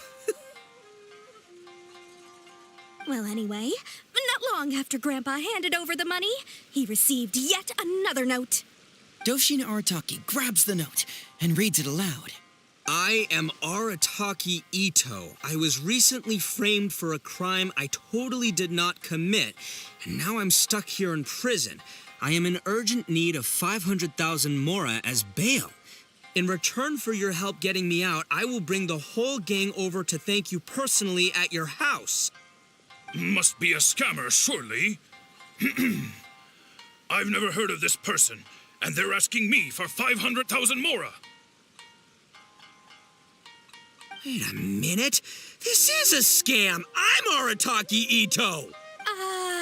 You are? But your name tag says... Doshin Arataki follows Miss Etsu's gaze to the name tag emblazoned on his chest, which reads, Arataki Shmito.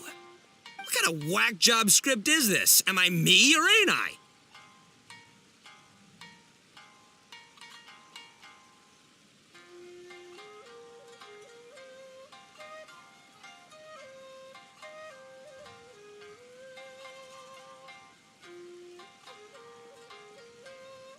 So, the bail money? Nope, no way, not a chance. Arataki Ito would never ask innocent people for mora in order to post bail. Whoever wrote this is a liar and a cheat, and we gotta get out there and get this guy off our streets. But just as Doshin Arataki is being overcome with righteous indignation, the sound of Miss Etsu's weeping brings his attention back to her.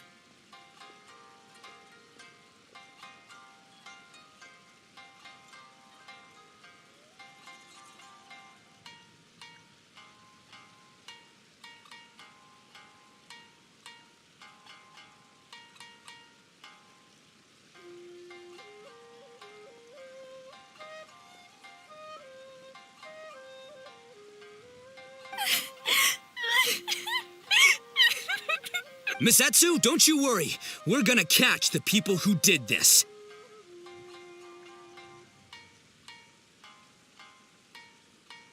Even if you do catch them, how are we ever going to get Grandpa's money back? Oh, whatever are we going to do about all those Onikabuto? Onikabuto? Wait, what was that about the, Onikabuto? Oh, well, Grandpa is a major Onikabuto breeder in our village. His are the biggest and strongest Onikabuto around. People come from far and wide to buy from him. We recently received an order that was too big for our current capacity. We were planning to expand Grandpa's facilities, but then we were swindled out of all of our money. Right after we'd signed the contract, too. If we don't deliver these Onikabuto on time, Grandpa will have to pay huge damages.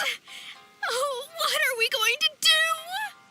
Man, what's that saying? It's like, it never rains, but it snowballs.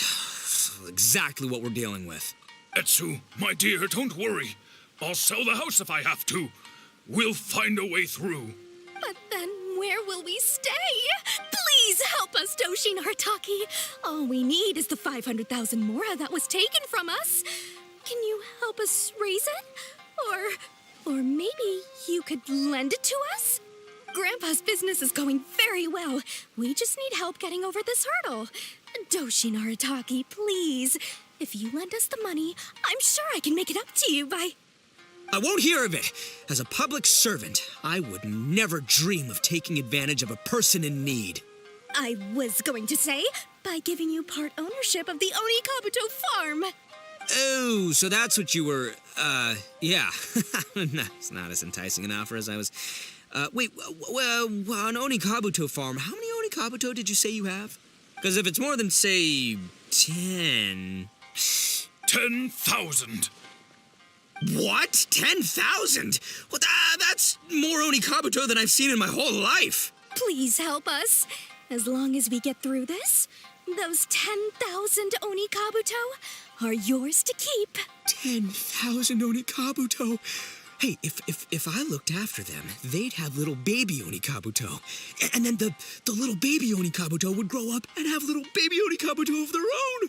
Doshin Arataki is struck by a sudden wave of pure elation. His face breaks into a big, beaming smile. But what does he do next? Misetsu, don't you worry. I'm gonna help you out. But 10,000 is too many. I can only accept 1,000. Wait, no, what am I saying? 500 Onikabuto. As a Doshin of the Tenryou Commission, it is my duty to serve. How could I abuse my position to take advantage of you? That's great news, Master Arataki. What a wonderful person you are. So strong and handsome and committed to doing the right thing. It's rare to find these days. Yep, that's me. All right, there's just one final question that needs answering. What question is that? The question is, where's my Mora? Huh. Yo, Heizou, my hombre, question for you. What's my character's salary in the script? Oh, also, any inheritance or other lump sums I should know about? Basically, can I afford this 500,000 Mora? I mean, Shmito, I can afford it. Can Shmito?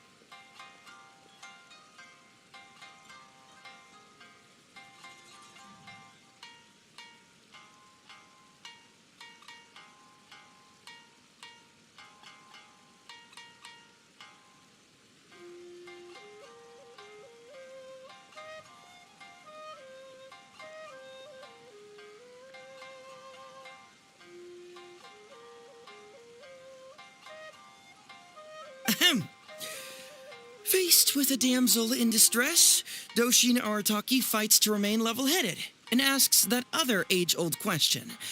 Where's my Mora?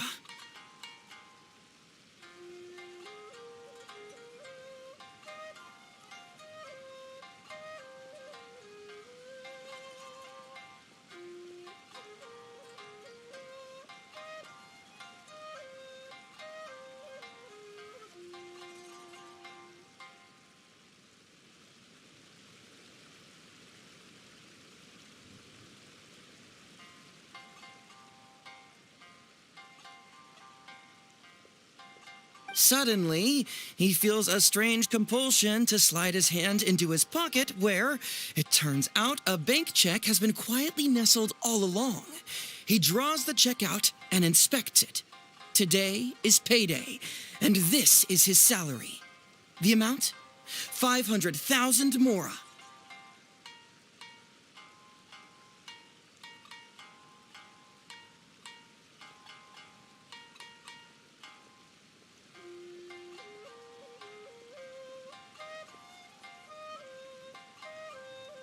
Whoa, check it out! A check for 500,000 mora! Where'd you come from, buddy?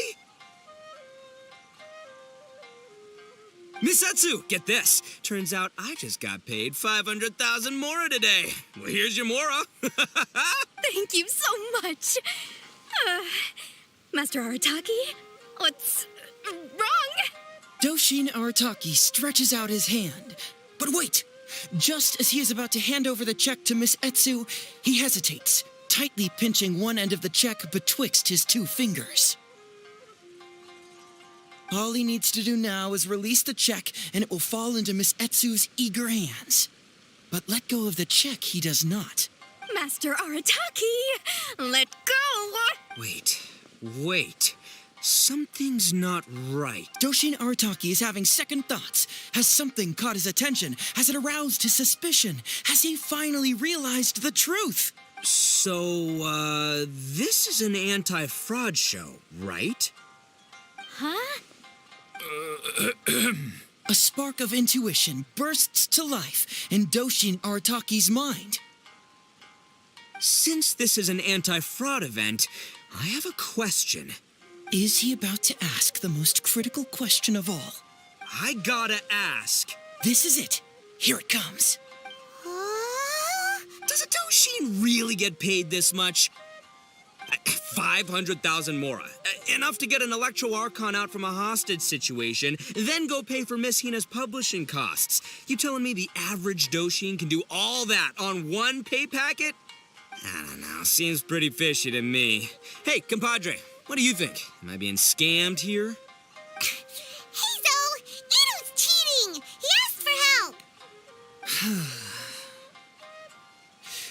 As the spark of intuition flickers and threatens to fade, Doshin Arataki clutches around in desperation, hoping to find a source of fuel to feed the flames of enlightenment.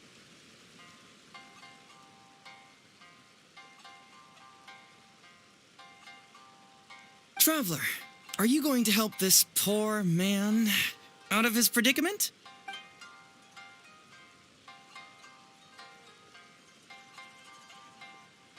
Follow my heart. All right, then. There's no way a Doshin makes 500,000 mora in a single pay packet. Two innocent victims, Miss Etsu and Mr. Iba, come to a Doshin for help. And the Doshin, whips out a 500,000 mora check? Yeah, likely story. There's only one possible explanation. Who's got two horns and carries around a fake checkbook?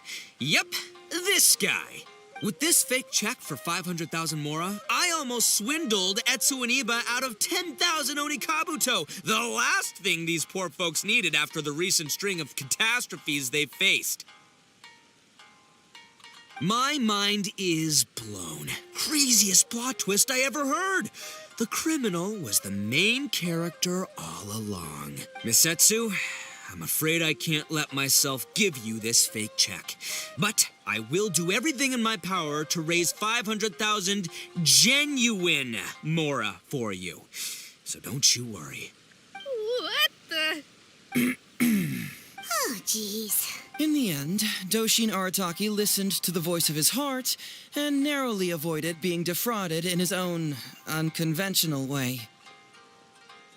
But regrettably, he failed to ask the critical question: who in their right mind would give away Oni Kabuto for free? I ask you all, is there such a thing as free Oni Kabuto? Free Mora? Or does nothing in life come for free? Thank you all for watching Heizou Talks Fraud. Don't get greedy and you won't be needy. Stay alert and you won't get hurt. You never know where scammers may lurk. See you all next time.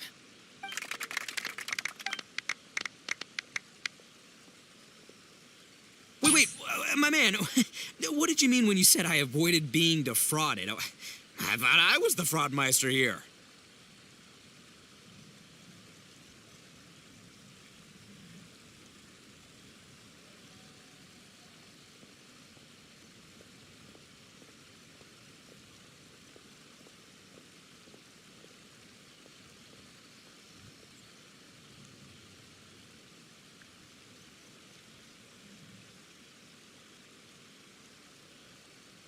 Maybe someone should have read the script. Miss Etsu and Master Eva were the scam artists. Duh! You were the one they were trying to scam. What? Huh? I was being conned? Darn, I can't believe they got me. Well, you still managed to protect your money. In the end, they didn't succeed. Yeah, but that was a happy coincidence. They scammed me, and I fell for it. Guessing it wasn't your first time either, huh? It was such a cheap trick, too. Oh, this is killing me. The trick is a common one for a reason, but don't underestimate it. That's how you end up being a victim. But how am I going to protect my gang if even I get fooled by such cheap tricks? Don't blame yourself, old chap. In fact, you know what? I was also conned today. Yeah, me, of all people. Does that make you feel better? You too, hombre? No way. No, that's impossible. You're just trying to cheer me up. Oh, no, it's the truth. Please, just take a look at the present I got for you. Wait, why can't it move? That's just it. I'm sorry to say, it's just a figurine. What? A figure? You mean it's a fake? Yeah, and it's all my fault. I was duped by the Onikabuto vendor's false advertising. What a colossal fool I am. Taken in by a common street vendor? Ugh. So you really were conned, dude! Let me take a second to let that sink in. Gotta say, although I didn't get my Emperoroni Kabuto, somehow, knowing that even Heizou got conned kinda puts me back in a good mood. It's, strange. Maybe I'm sharper than I'm giving myself credit for. Great minds think alike, so, me and my hombre here, kinda equally matched. Hey, by the way, compadre, looks like you're the only one out of the three of us who didn't get conned today.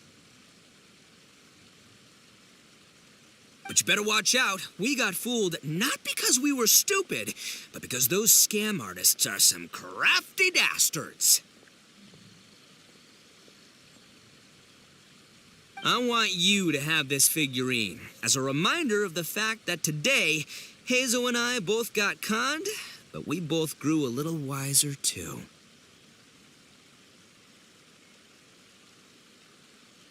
I hope that whenever you see it, you'll remember how cunning those con artists were, and how difficult it was for Heizou and I to see through their schemes. Then, you'll always keep your wits about you, and you'll never become a victim yourself.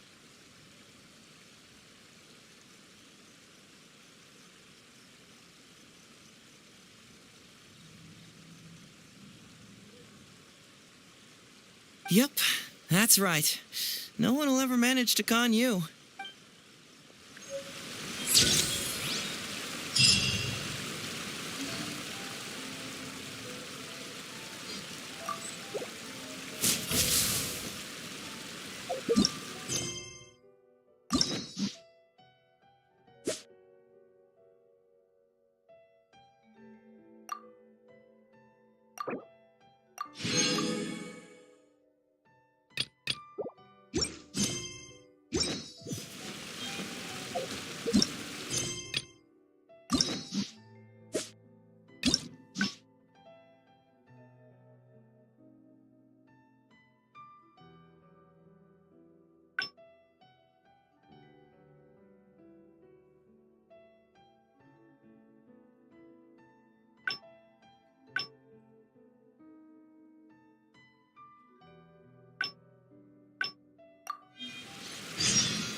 It's almost time. Everyone ready?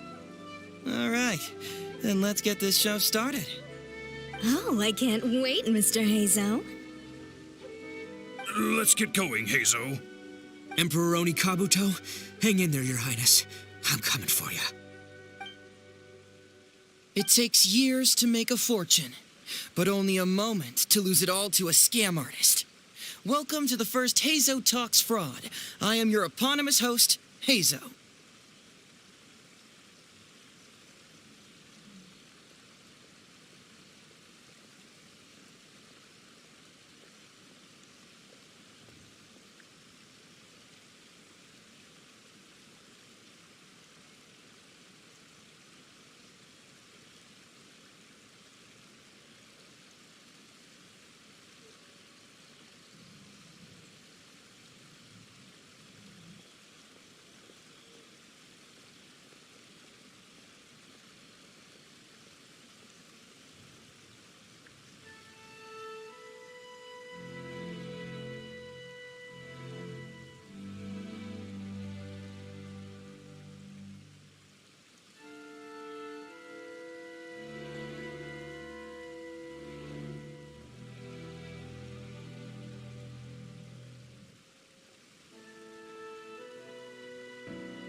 Okay, I'm delighted to have you all here today to explore the topic of fraud.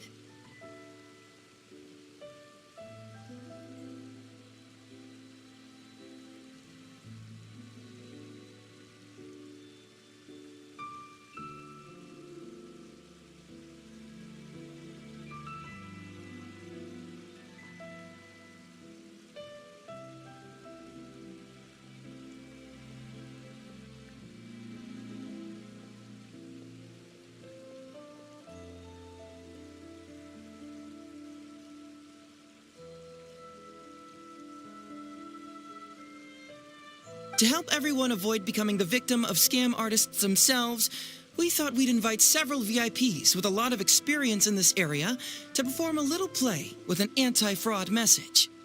Please join me in welcoming to the stage Miss Etsu, Mr. Iba, and the venerable gentleman, Mr. Arataki Ito. Without further ado, let the show begin.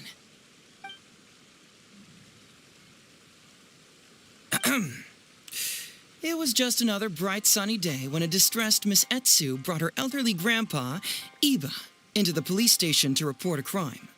There, they were greeted by a kindly Doshin, surname Arataki. Doshin Arataki, please help us! My poor grandpa has been defrauded! Doshin Arataki? You talking to me? Perhaps for want of familiarity with the script, a confused look creeps over Doshin Arataki's face, and he asks himself that age-old question. Who am I? Yes, you are Doshin Arataki! You're Doshin Arataki! Oh, so I'm in the play. Right, yeah. Okay, got it. I'm a Doshin, of course. Okay, I got this.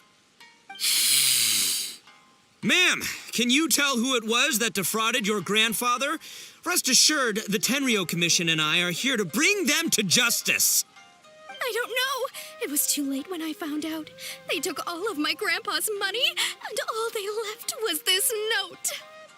Doshin Arataki frowns as he realizes this is more complicated than he thought. He takes the note in his hand and reads it out loud. I am the Raiden Shogun. I am currently being held hostage by the Crux fleet and urgently need 200,000 mora to secure my release. Please place the ransom mora on the north coast of the deserted island. When all of this is over, I will promote you to General of the Tenryo Commission. It's the almighty Shogun. We cannot let Her Excellency come to harm. But This is a scam, surely. I mean, 200,000 mora? Kinda lowballing it for the Electro Archon, don't you think? Shouldn't it be like, 300,000 at the very least? Well, I sure thought so, but Grandpa's already parted with the money.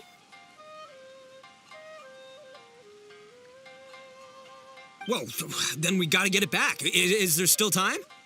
Before I could go out to look for it, Grandpa received another note. Doshin Arataki takes the note and reads it out loud. I am Miss Hina. I am currently raising funds to publish a photo book. I urgently need 300,000 mora for publishing fees. In return for your support, you will receive a limited edition signed photograph. It's Miss Hina.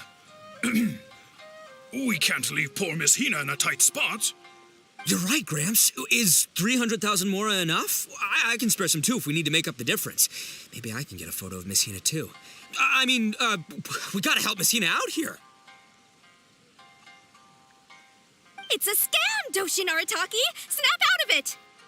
Oh, right, yeah, because if Miss Hina needed funds, she'd come to me first, as her #1 fan. Why would she go asking this old geezer for help? These con artists don't know who they're up against. Well, anyway, not long after Grandpa handed over the money, he received yet another note. Doshin Arataki grabs the note and reads it aloud. I am Arataki Ito. I was recently framed for a crime I totally did not commit, and now I'm stuck here in prison. I am in urgent need of 500,000 mora as bail. In return for your help getting me out, I will bring the whole gang over to thank you personally at your house. Must be a scammer, surely. I've never heard of this person, and they're asking me for 500,000 mora. Wait a minute. This is a scam. I'm Arataki Ito. You are? But your name tag says... Doshin Arataki follows Miss Etsu's gaze to the name tag emblazoned on his chest, which reads, Arataki Shmito. What kind of whack job script is this? Am I me or ain't I? So, the bail money? Nope, no way, not a chance. Arataki Ito would never ask innocent people for mora in order to post bail. Whoever wrote this is a liar and a cheat, and we gotta get out there and get this guy off our streets. But just as Doshin Arataki is being overcome with righteous indignation, the sound of Miss Etsu's weeping brings his attention back to her.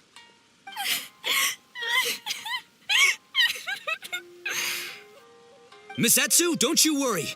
We're gonna catch the people who did this. Even if you do catch them, how are we ever going to get Grandpa's money back? Oh, whatever are we going to do about all those Onikabuto? Onikabuto? Wait, what was that about the, Onikabuto? Oh, well, Grandpa is a major Onikabuto breeder in our village. His are the biggest and strongest Onikabuto around.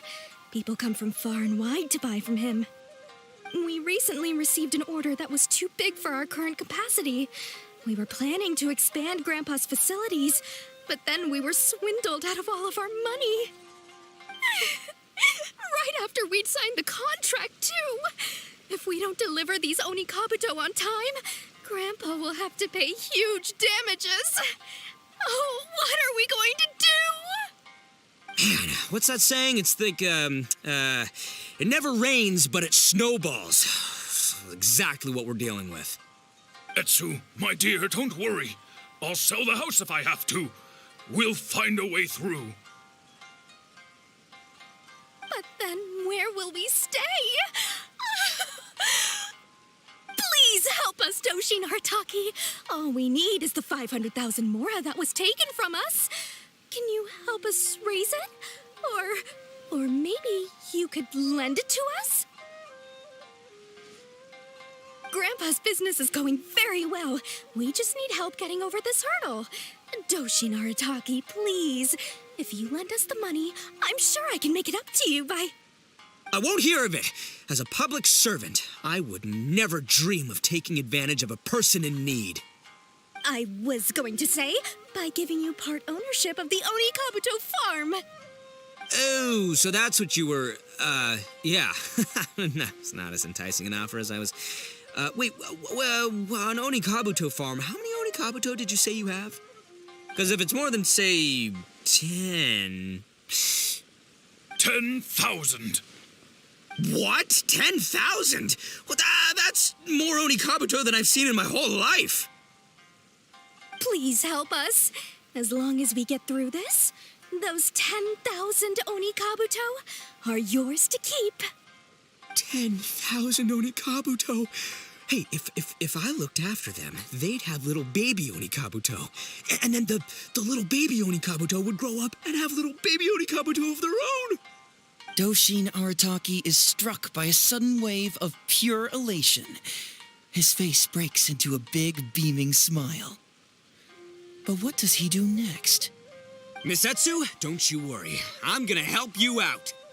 But 10,000 is too many. I can only accept 1,000. Wait, no, what am I saying? 500 Oni Kabuto. As a Doshin of the Tenryou Commission, it is my duty to serve. How could I abuse my position to take advantage of you? That's great news, Master Arataki. What a wonderful person you are. So strong and handsome and committed to doing the right thing. It's rare to find these days. Yep, that's me. All right, there's just one final question that needs answering. What question is that? The question is, where's my Mora? Huh. Yo, Heizou, my hombre, question for you. What's my character's salary in the script? Oh, also, any inheritance or other lump sums I should know about? Basically, can I afford this 500,000 Mora? I mean, Shmito, I can afford it. Can Shmito? Ahem. Faced with a damsel in distress, Doshin Arataki fights to remain level-headed and asks that other age-old question. Where's my Mora? Suddenly, he feels a strange compulsion to slide his hand into his pocket where, it turns out, a bank check has been quietly nestled all along. He draws the check out and inspects it. Today is payday, and this is his salary. The amount? 500,000 Mora. Whoa, check it out! A check for 500,000 Mora! Where'd you come from, buddy? Miss Etsu, get this. Turns out I just got paid 500,000 Mora today. Well, here's your Mora.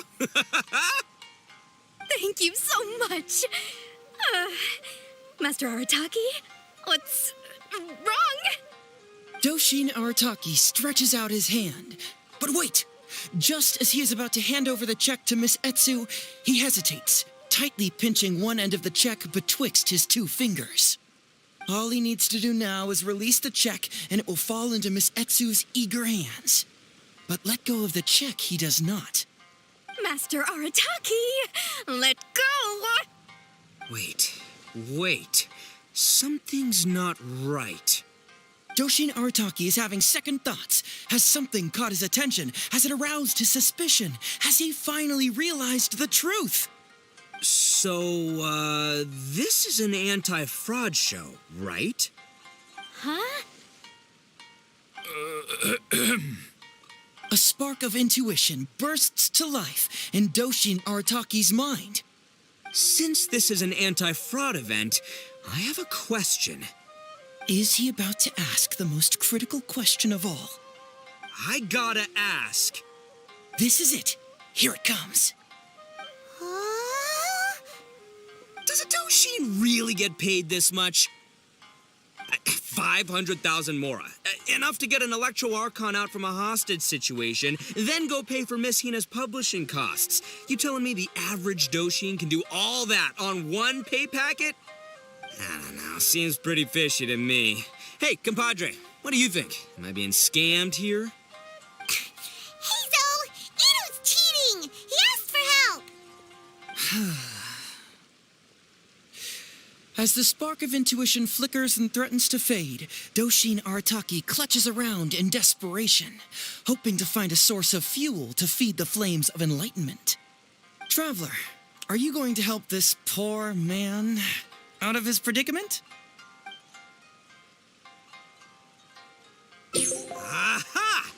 Natsu and Iba. So that's what's going on here. You two are the scam artists. You put on this damsel in distress and elderly grandpa act to win my sympathy, then used a few cheap tricks to get my attention. Then you dangled the bait in front of me, waiting for me to bite. Darn it. I knew it. Who in their right mind would give away Oni Kabuto for free, let alone 10,000 of them? It's too good to be true, and that's how I know you're the scam artists. You got a lot of nerve trying to scam a Doshin. You're coming with me, and you'll give a full confession if you know what's good for you. Finally, with the help of his intuition and a little guidance from beyond the void, Doshin Arataki successfully avoided being defrauded. Not only that, but he asked a critical question. Who in their right mind would give away Oni Kabuto for free? I ask you all, is there such a thing as free Oni Kabuto? Free Mora? Or does nothing in life come for free? All right, remember, it takes years to make a fortune, but only a moment to lose it all to a scam artist. Thank you once again for watching Heizou Talks Fraud. Stay alert, everybody, and see you again next time.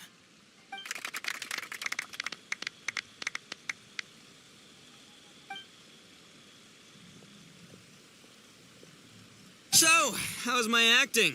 I think I did just fine without a script.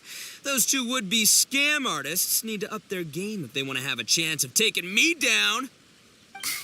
Hello? Without that hint from the Traveler, you would have handed that cash away without a second thought. Right, yeah. I should thank him for the timely hint. But I pretty much knew off the bat that something fishy was about to go down, so, it was just a matter of time before I saw right through their scam. Seriously, oldest trick in the book. Who's gonna fall for that? Old tricks they may well be, but the reason they've stood the test of time is that the ideal victim is always out there somewhere.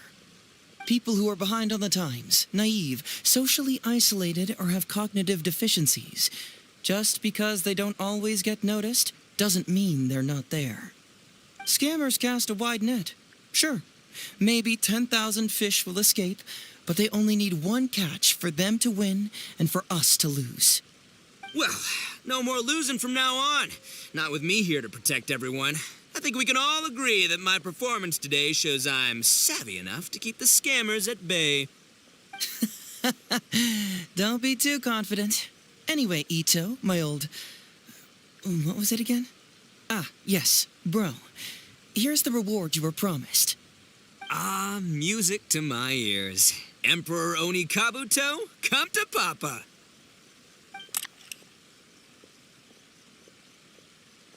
Whoa! Look at those sharp horns and those beautiful stripes. Well, hold on. Heizou, my hombre, why won't it move? Hey, bud, move! Oh no, I think this one might have joined the big beetle battle in the sky. It's a figurine, so not the moving kind. What? A figure? So, it's a fake? Man alive, you seem a little surprised. Wait, you didn't actually think this was a real Oni Kabuto, did you? No, surely not. Ito, old chap, you must have seen from the photograph that it was a figurine. Don't tell me you didn't notice. Really? You little punk! Give me my Emperor Oni Kabuto now!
So, have you gone through the case files?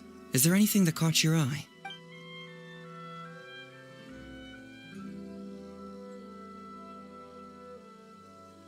I'm afraid this won't be an easy task. I was hoping I wouldn't have to drag you into this, but it's just occurred to me that with your help, I might be able to wrap up this problem. All right then, tell us about the complaint letter. It's from Sango, the president of Bantan Sango Detective Agency. I assume you've met her before? You can say that. Sango's complaint letter accuses me of abusing my power for personal gain and blatantly concealing the truth behind the Ryuji case from years ago. Seriously, do I really seem like the type of person who'd do that?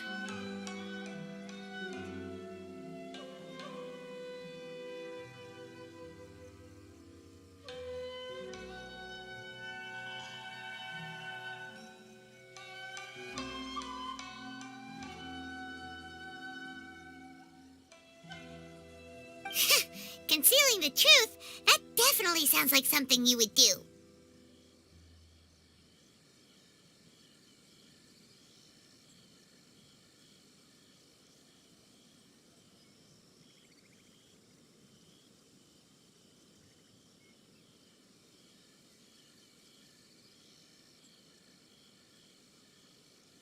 Hey, don't judge a book by its cover, all right?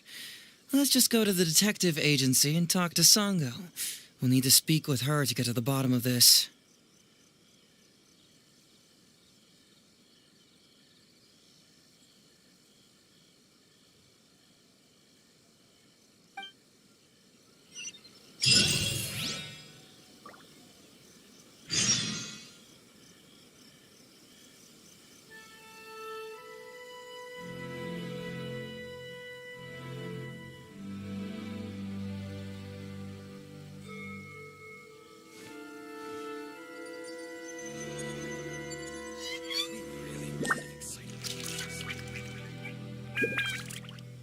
I pray that today is safe as always and nothing eventful happens.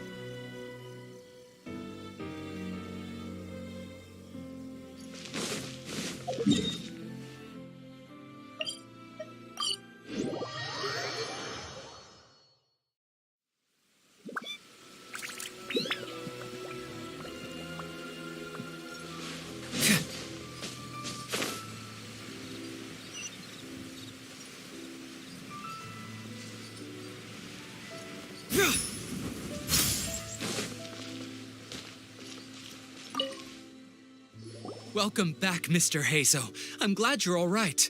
How about some tonkatsu? You must have missed the taste of home after so long.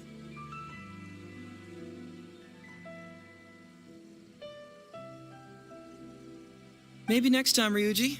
Seems like somebody's been expecting me. And I'm afraid they're only going to be disappointed once again.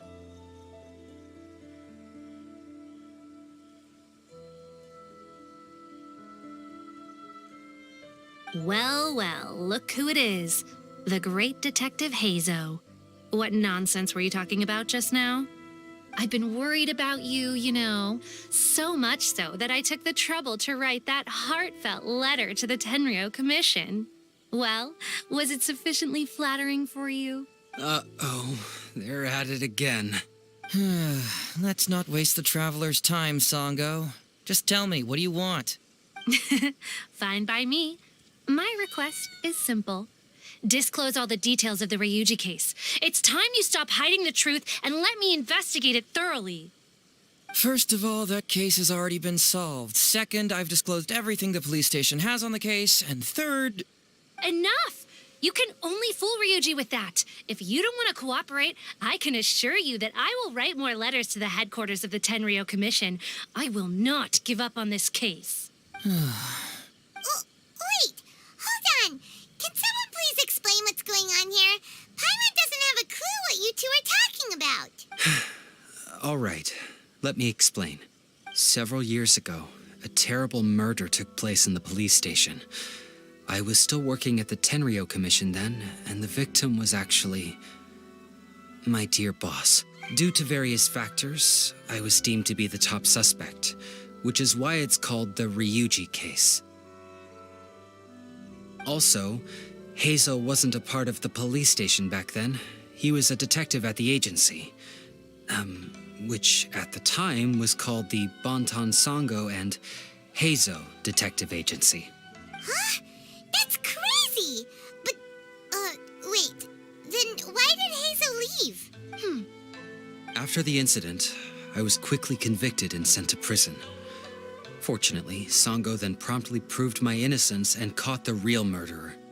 But that murderer was actually just a dummy to throw us off. Am I right, Detective Shikanoin? Songo thought that everything went smoothly, so much so that she suspected the real murderer was someone else. Of course, Detective Heizou was also helping with the investigation, but after a long time, he still came up empty-handed. Later on, he decided to join the police station to continue his investigation on the inside, which is why he left the detective agency. Ha! That's what I thought too. I was foolish enough to believe that Detective Shikanoing and I shared a common goal. But I was wrong about him. He has no sense of loyalty at all. He just wanted to become an official as a means of gaining fame and fortune. Come on, stop exaggerating. Let me set the record straight here. First, I joined the police station long after that murder case happened, and it had nothing to do with any inside investigation. That's just somebody's wishful thinking. Second, purely out of curiosity, I did investigate the case later from within the police station. My conclusion was that the suspect Songo had caught was in fact the real murderer. And lastly, when Songo didn't buy my conclusion and asked me to disclose all related case files from the police station, I did exactly as she asked. I didn't hide anything. He's lying right through his teeth. That's it. I want this to end once and for all. Since the Traveler's my supervisor today, they have complete access to all the police station's files. If he's willing to help re-examine the case and arrives at the same conclusion that I did, then you won't have to doubt me anymore. Whoa. Huh? Unless you don't trust the Traveler. Come on, say it. It's not about whether the Traveler's trustworthy. I'm just wondering if you will interfere somehow. The thought never even crossed my mind. You have to swear that you will not mislead the Traveler by any means, and let him investigate the truth on his own. No problem. Cross my heart, hope to die. Well, Traveler, are you willing to help me with this? Will you agree to— Songo, really? However much they want? Money is valuable, no doubt. But pursuing the truth is the reason I started this agency. The Ryuji case is the only case I failed to solve. I am willing to give you anything.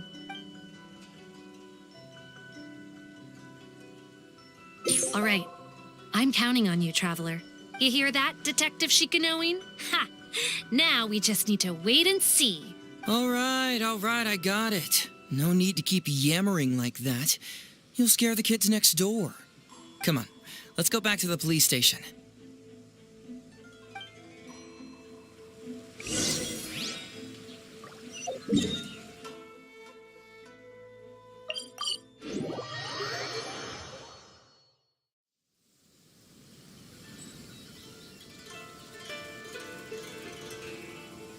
There's something in the air. Something that tells me a new case is brewing. Hup.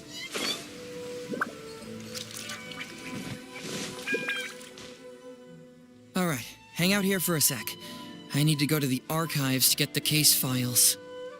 For now, why don't you go and chat with Yoriki Owada over there? He worked on this case too back in the day. No, you misunderstand. It's not that I want you to look into this. It's just that you're the only one who can. You're the only one I can think of who Songo would ever believe. She trusts in both your qualities and abilities, so I hope your findings can finally convince her and put an end to this whole thing. Sure, she's just writing complaint letters for now, but who knows what she'll do in the future. All right, I'll go get those case files. You go ahead and talk to Yoriki Owada for a while.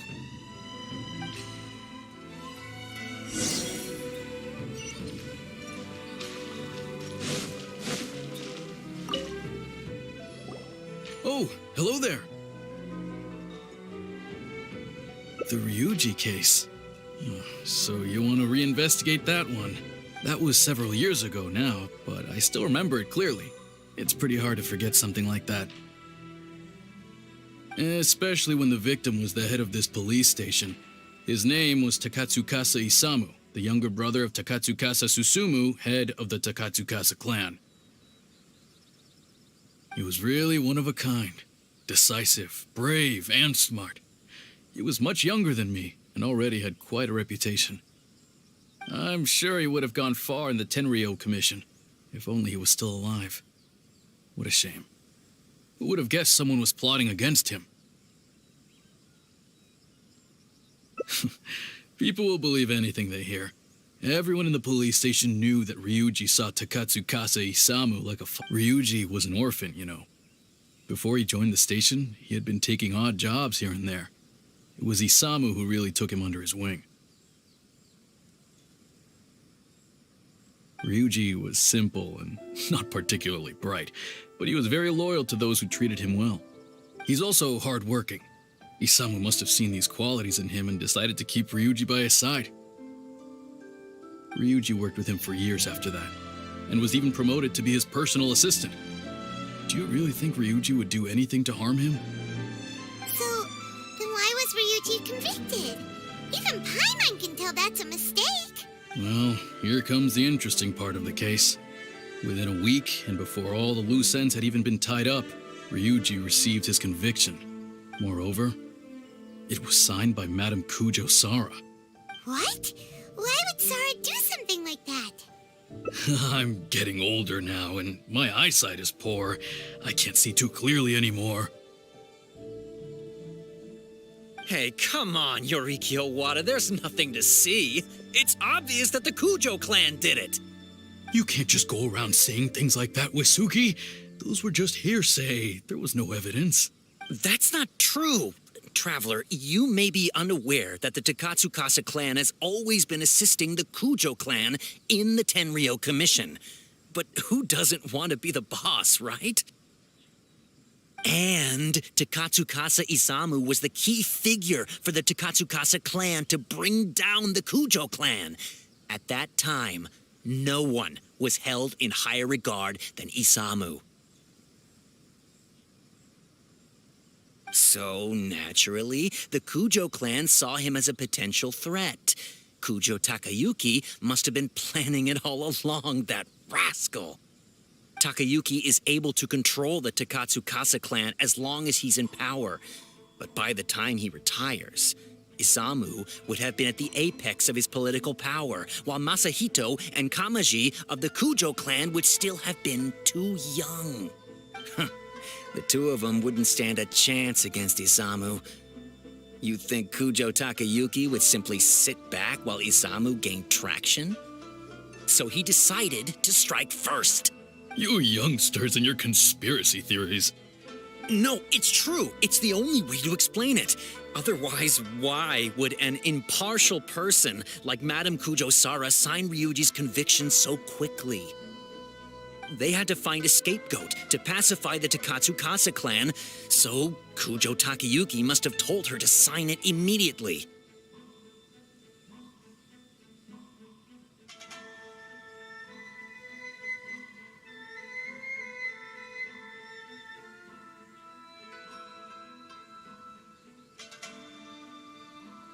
I'm not accusing Madame Kujo Sara of anything, mind you. I respect her very much. But maybe she had no other choice. What do you know? I'm sure Madame Kujo Sara must have had her own reasons. The guy was a forensic expert who worked in the station named Shiroyama. I have to admit, he wasn't easy to track down. That Sango really is something, though. She caught him without even breaking a sweat. It turned out that after poisoning Isamu, Shiroyama secretly took the poison to Ryuji's place in order to frame him. Later on, the poison was also found in the forensic office, but that was already after Shiroyama's death. He confessed everything in a testament. That's right. He hung himself in the forensic office not long after Sango was on his trail. probably because he knew it was only a matter of time before he would be caught. Of course, he didn't admit whether he had been prompted by Kujo Takeyuki. He took the responsibility alone. I bet Kujo Takeyuki promised him a sizable compensation. After all, Shiroyama had a family to feed. There you go again, pulling conclusions out of thin air. There wasn't any evidence of that at all.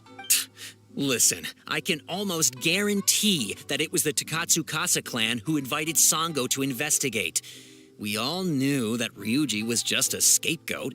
You think the Takatsukasa clan wouldn't figure that out? They're not stupid. So, they were suspicious of the Kujo clan and invited Sango to take the case. However, the Kujo clan were still a step ahead and were able to remove themselves from the situation before the whole thing blew up. They drove Shiroyama to take all the blame as well as his own life. A perfectly clean cut for the Kujo clan. With Shiroyama dead, there was no one left to testify. Even the Electro Archon herself wouldn't be able to do anything. You make up stuff faster than a politician. It's a wonder nobody's asked you to be an advisor yet. Hey, that's their loss. The whole thing is starting to sound complicated. Hey, I brought the files. I bet you got quite an earful just now, huh? But don't believe everything they say. After all, people can tell you anything, and it's hard to separate truth from rumors without. So what really matters is the case files. Everything laid out here is all that the police station has about the case. Please, take a look. Remember, you may find many clues during an investigation, but not all of them are useful. And in some cases, the clues you will find will not only be useless, but downright misleading. Also, if a clue cannot corroborate anything on its own, you can always compare it with other clues, and maybe then you'll find what you're looking for.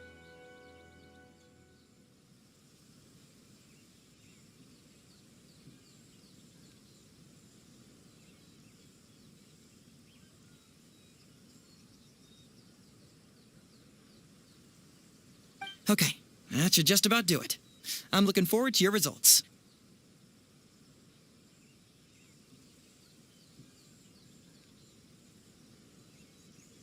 Hold on.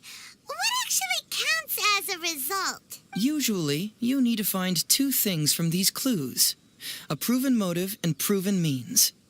Once you can confirm these two things, the criminal can be proven guilty. All right, you can go ahead and get started now. I look forward.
Yikes!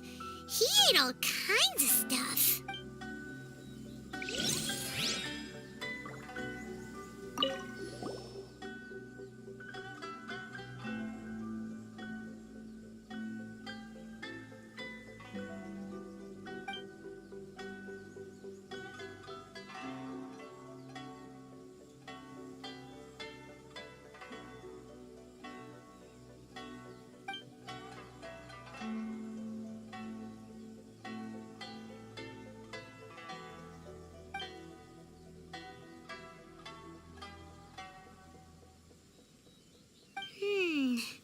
Come to think of it, Shiroyama was a forensic doctor. He could easily pull off something like this.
Wow, Ryuji's conviction really was signed by Kujo-Sara. But now we know she had it wrong.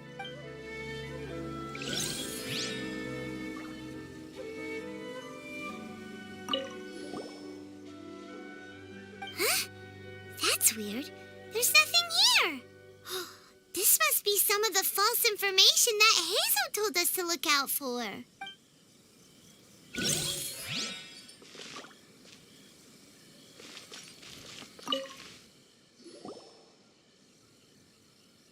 So, what did you find? Have you come to a conclusion? Sure. Let me know once you've made some progress.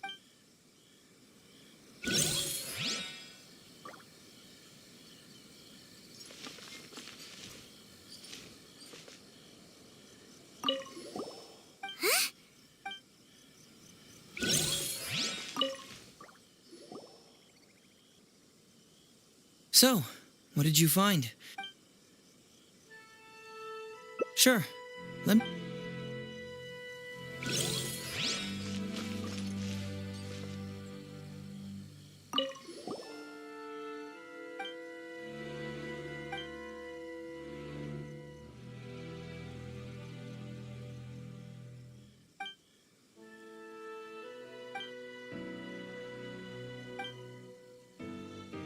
Yikes!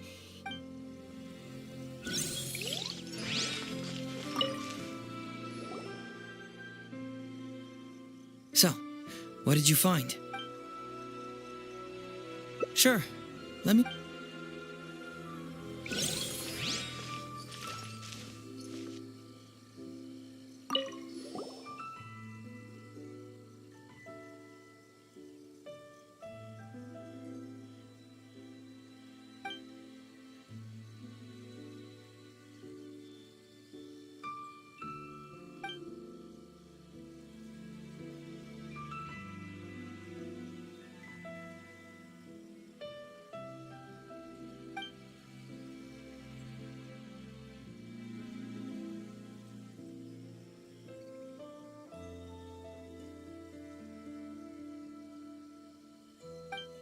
Huh. So Shiroyama's conviction was also signed by Kujo-Sara, just like Ryuji's.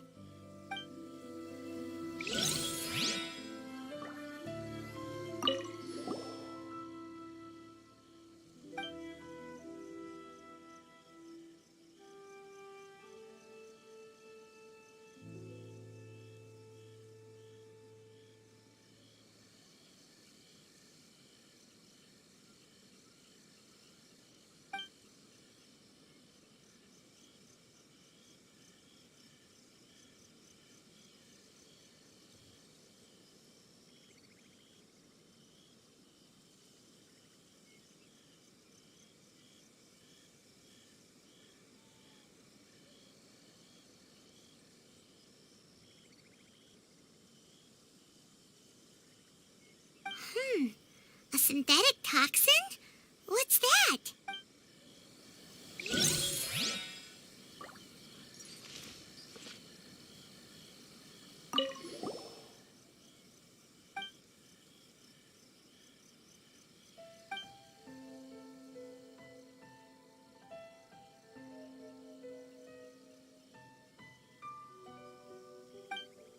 Wow, Ryuji's conviction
Hey, this is the key to proving that Shiroyama was the murderer, right? That is, if he was telling the truth, of course.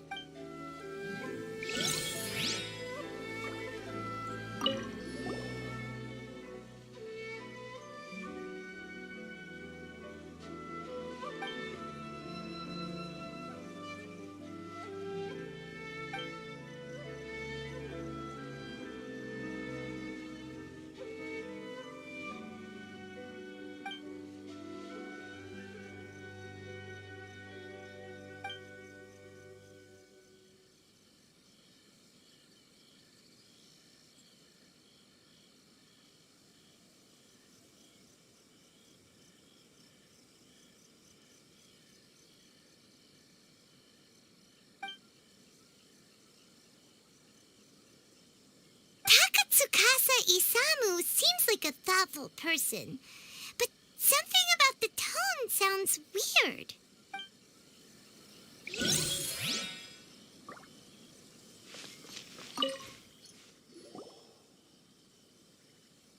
So, what did you find? Have you come to a conclusion? Really? You found the criminal's motive and means that quickly? Awesome. All right, let's talk about the motive first. What clue reveals the criminal's motive?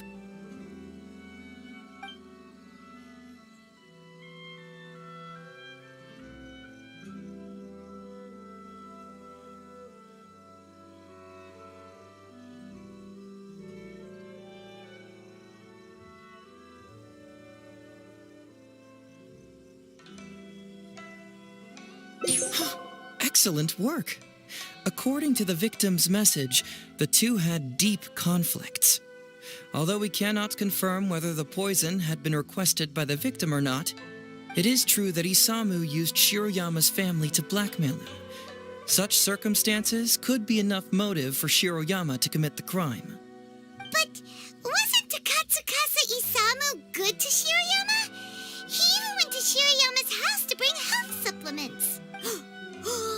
But maybe he didn't really bring health supplements. Maybe it was something bad. Is that what you think, Paimon? Well, we later found out that what Takatsukasa Isamu sent to Shiroyama's house was indeed health supplements. But if you consider the circumstances, what he sent wasn't important. What was important is that sending the supplements was actually a dangerous signal. Isamu was essentially implying, I can put anything in your wife's supplements at any time. If you really care about her safety, then get me what I want. So scary! Your assumption sounds like a real threat. You're not really that dark inside, are you? You don't really catch criminals by standing in the light, do you? Basically, these two clues work to verify each other, and the murderer's motive is confirmed. Now, all that's left is the means of the crime.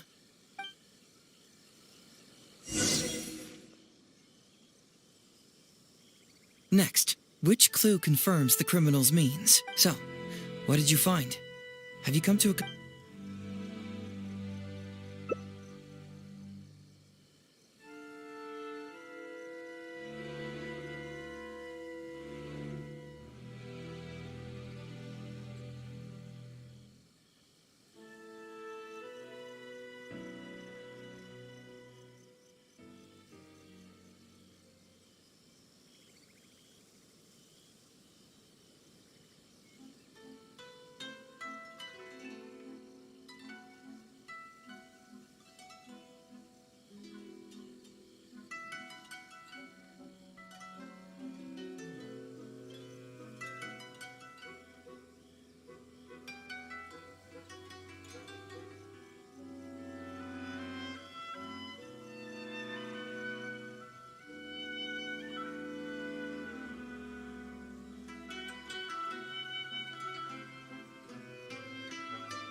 Bingo!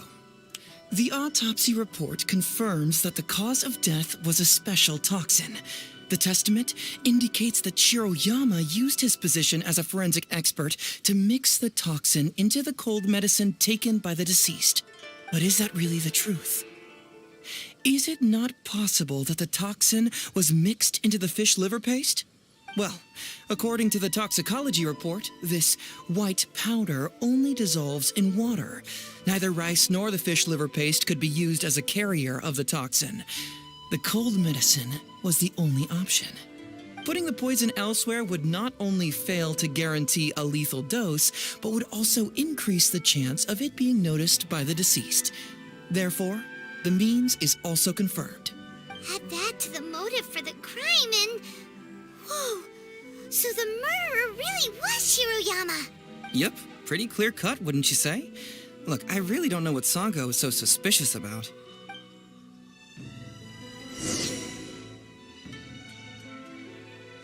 Yeah, it's pretty clear cut. Oh? Well, let's hear them. Maybe I have answers. What's bugging you?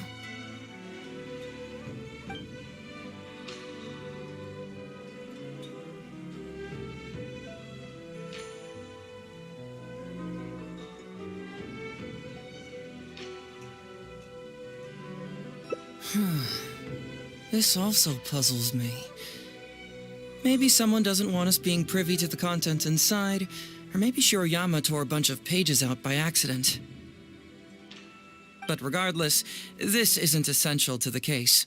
Like I said before, a lot of what comes up in an investigation is irrelevant information. The crucial elements are Shiroyama's motive and means, which we have established.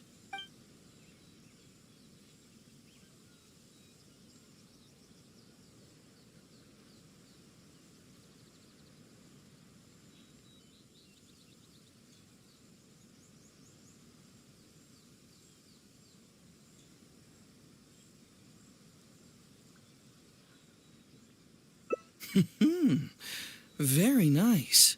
Top marks for attention to detail. It doesn't have any real bearing on the case, but let me explain how that works for you. So, why would Madame Kujo-Sara sign one conviction sentencing Ryuji to temporary incarceration awaiting trial, and another conviction sentencing Shiroyama to death?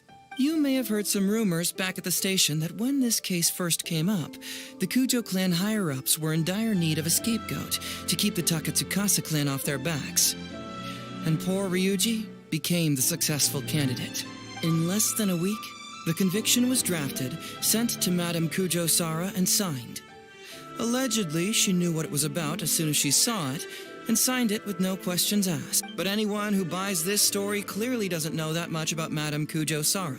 She's the most principled person in the entire Tenryo Commission, for goodness sake. So, how would she respond to a case filled with unanswered questions and no confession from the suspect? Oh, you mean... Exactly. Before she signed it, she changed Ryuji's conviction from the death sentence to temporary incarceration. Ryuji escaped a disastrous fate without ever realizing it. Had Madame Kujo-Sara not changed his sentence, Sanga would have been seeking justice for a dead man. Why was Sara so lenient with Ryuji? That's the wrong question. This wasn't about Ryuji, but Madame Kujo-Sara's principles. The conviction could have been for a Ryuji, a Guji, heck, even a Tanuki, and she would have made the same decision. Given the enormous pressure she was under at the time, I'd say she did the most she could. Don't you think? Pressure? Really? Was someone higher up putting pressure on Sara? The pressure came from all sides. The deceased was the leader of the police station and the rising star of the Takatsukasa clan. All eyes were on this case. How this became reduced to the unimaginative rumor that Madame Kujo-Sara convicted Ryuji under pressure from her superiors, I have no idea. Ugh. Rumors here, conspiracy theories there. Lies at every turn. Fortunately, Madame Kujo-Sara works in an open and transparent manner and pays no heed to rumors like this. She just rolls her eyes and forgets all about them. Just because she has never publicly clarified the truth doesn't mean she was hiding anything. So when I asked her about it, saying it was relevant to a case I was working on, she just told me how it was. Believe me, in this case, more than any other, I have checked every last detail.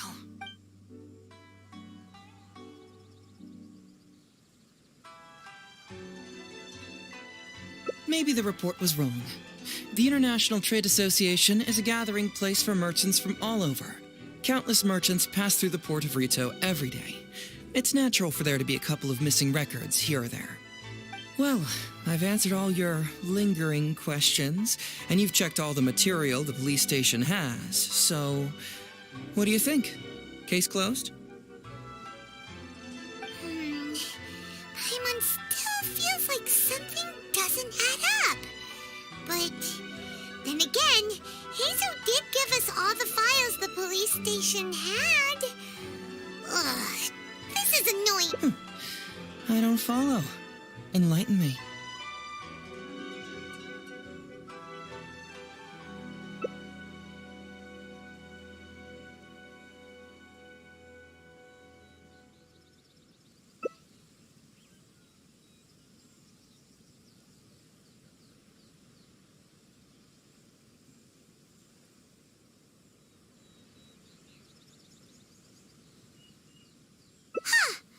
Right!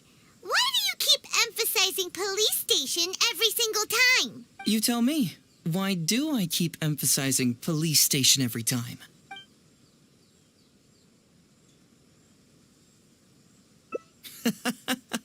So we're finally here, huh? I was starting to think our investigation was about to end a little early. That would have been a real shame. Man alive, you finally saw through my little game. You're absolutely right. There is other information that the police station doesn't have. Reason being? It's my own evidence. And this evidence should help answer a couple of your questions more clearly. Why was the research log from the Office of Forensic Science blank? And where did the white powder come from? Aha! Paimon knew you were keeping secrets! Don't you have secrets too? No. Nope. Definitely not. Let's talk somewhere else. This isn't the best place for this discussion.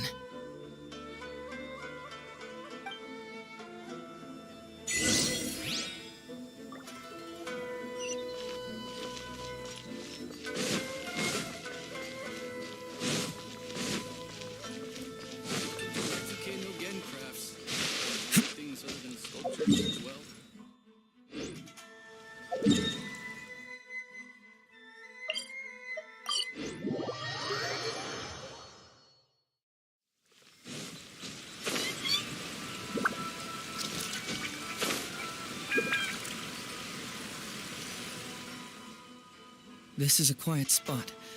Let's talk here. All right.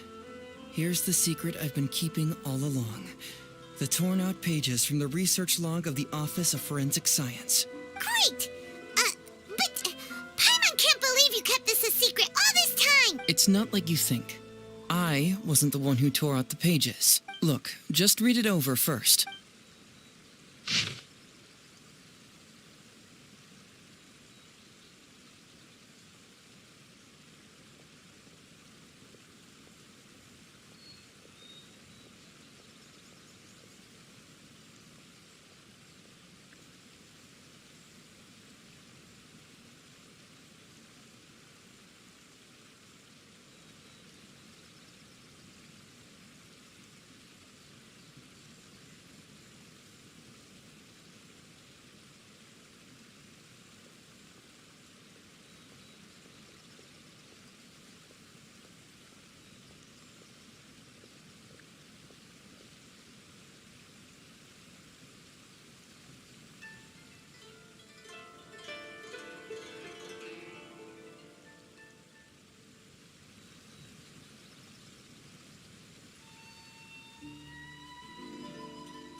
Finished?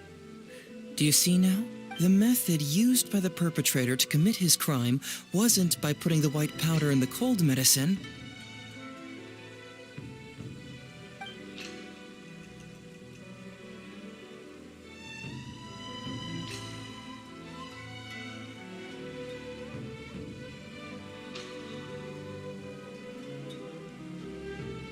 That's correct. The white powder was Shiroyama's invention. As a forensic doctor, he provided a special cold medicine for Takatsukasa Isamu. The autopsy report showed that this medicine contained a high volume of acidic fruit and vegetable extracts.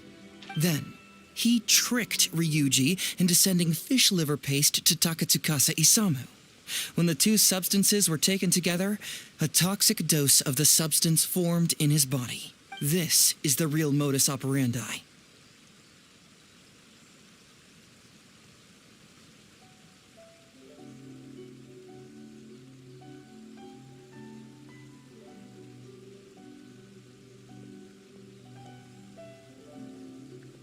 Oh, that's awful. One was medicine, and the other was an expensive nutritional supplement. Both completely harmless. True, both are harmless on their own, but when combined, poof, that's it. It was not him who wanted to hide it, but the person pulling the strings behind him. Huh. You mean there was someone else pulling the strings? Aren't you curious where I found these pages from the research log? It was in Kujo Takayuki's secret warehouse. After I found the missing pages, I did some digging around and found out that Shiroyama had worked for Kujo Takayuki before joining the police station. The Kujo clan secretly provided Shiroyama with funds to study forensic science. I guess you could say that Kujo Takayuki's investment paid dividends in this case.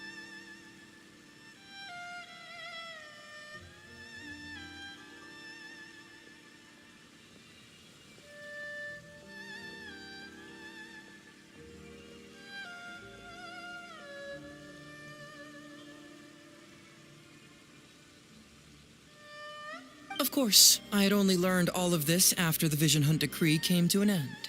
Kujo Takayuki had lost his grip on power, and the Tenryou Commission was undergoing a general reshuffle. To avoid coming under suspicion, Madame Kujo Sara put me in charge of building a case against Kujo Takayuki. I found a huge stash of fish liver paste in his secret warehouse. Nothing hugely incriminating about that, of course, but I still took the trouble to open each and every package until finally, I had to concede that this really was just a huge stash of fish liver paste.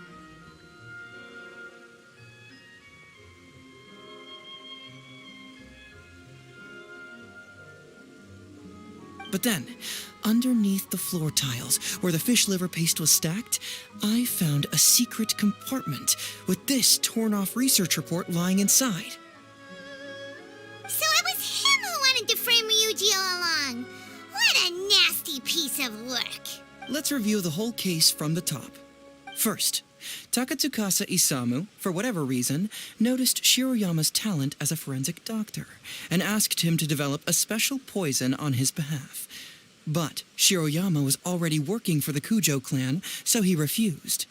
Takatsukasa Isamu wasn't about to take no for an answer, and that's where things took a dark turn. He twisted Shiroyama's arm by making a veiled threat to harm his family. All Shiroyama could do was to secretly report everything to Kujo Takayuki.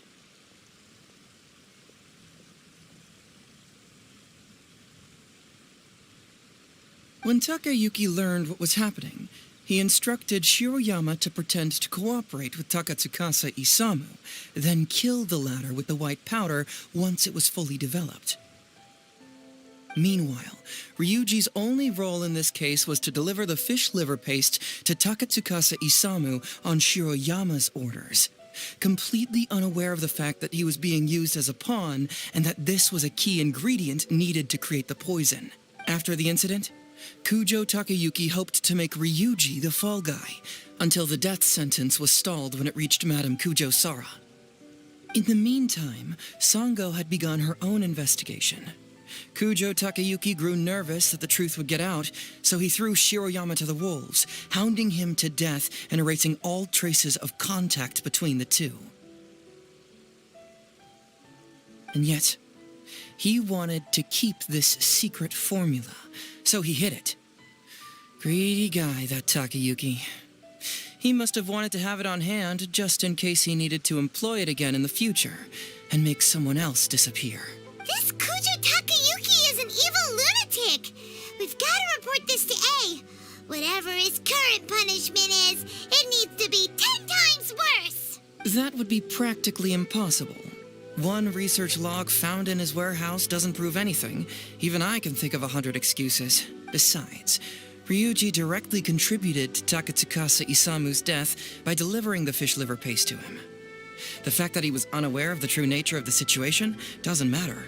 But he's still innocent, right? Isn't it just a coincidence? Paimon really doesn't get how the law works. Legally speaking, the judge would most likely rule that it was accidental. But in practice, Ryuji may still have to end up shouldering some responsibility. So basically, you've been hiding the truth all this time to protect Ryuji. Mental trauma doesn't heal as easily as physical wounds. My biggest worry is that Ryuji would struggle to cope if he knew the truth. He's like an innocent child. He freely gives his trust and his love to everyone that treats him well. That's why he thought of Takatsukasa Isamu as a father figure. I'm pretty sure that to this day, he has never paused to wonder whether Takatsukasa Isamu was actually a good person, or if Sango just hired him as a gopher.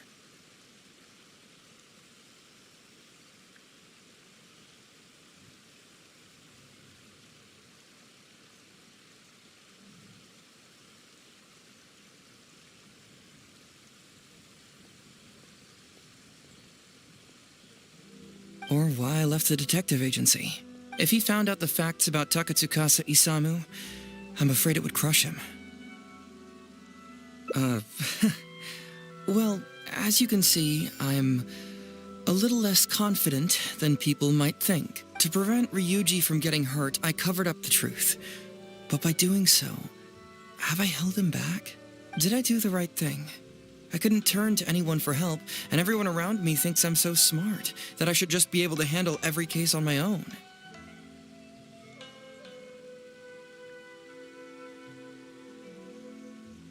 Even if I tried to discuss it with them, they'd just say, "Don't be ridiculous, Mr. Heizou, no problem's too difficult for you." But you're different. Unlike them, you don't have that kind of prejudice towards me. You've traveled far and wide and have had all kinds of experiences. It must have taught you a lot. Most importantly, my intuition tells me that you're someone special, that I can trust you and that you can help me. So, I'd like you to be the one to decide whether we... Oh, you don't need to tell me what you decide, and you certainly don't need to decide right now. Let's just say I'm leaving this teensy tiny matter up to you. All right, let's head back to the detective agency. You can mull it over on the way. Once you've made up your mind, just tell Ryuji and Sango your verdict.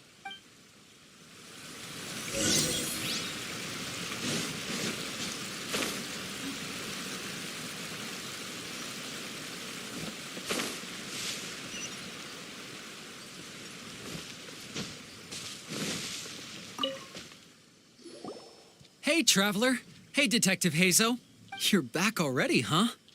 I bet you're tired. Well, I just bought some tonkatsu. Care to join me? There's plenty for everyone. We'd love to. But wouldn't you like to hear the results of our investigation first? No matter what you were able to find, it's all in the past and won't ever change.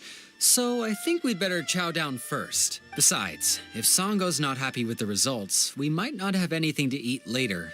Come on, Ryuji, pipe down. Let's hear the traveler's conclusion first. Okay then. Over to you, Heizou and Traveler. Don't worry, just tell us your findings. Everyone trusts you, as do I.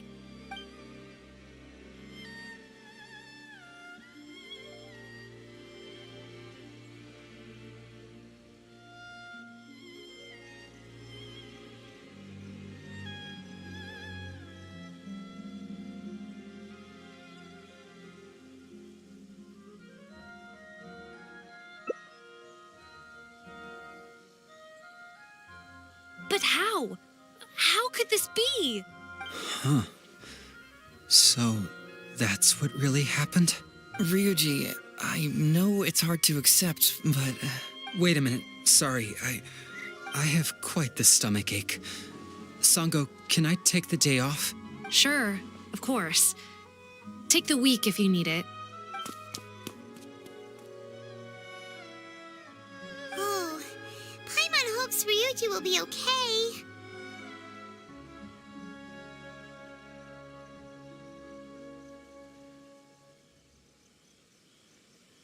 I didn't expect things to turn out like that. Just give him some time to himself. I think he'll eventually come to accept it. I'm still a little worried, though. What if he doesn't come to work tomorrow? Then we'll go to him. Don't you worry about that, Sango. You need some time to process all of this, too.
You're here.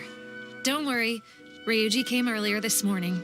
I guess he can handle a lot more than I had thought. I was honestly worried he'd suffer a breakdown, but as of today, it seems he'll be fine. He went over to Natsuke Nogen Crafts to buy something. Let's go find him then. Shall we? Before you go, Heizou, I kind of understand now what you meant when you left. Oh, really? I'm happy to hear you say that. All right, time to find Ryuji.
Mavahaxen. Uncle Ryuji, was my daddy Hey. handsome?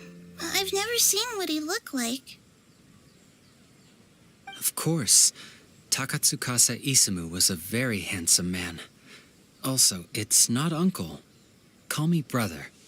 But you look so old. Well, I'm still your brother. Huh? How come?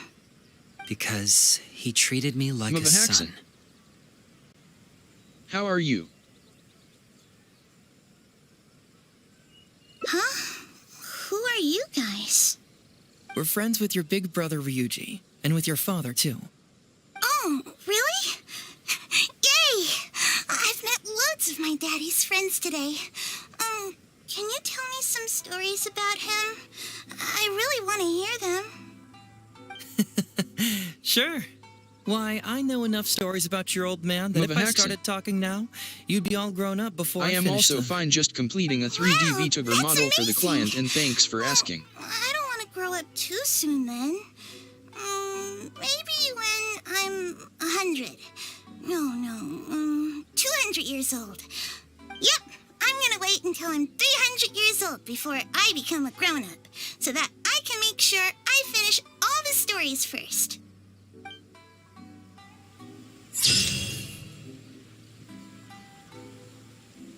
My store is offering the latest in fashion.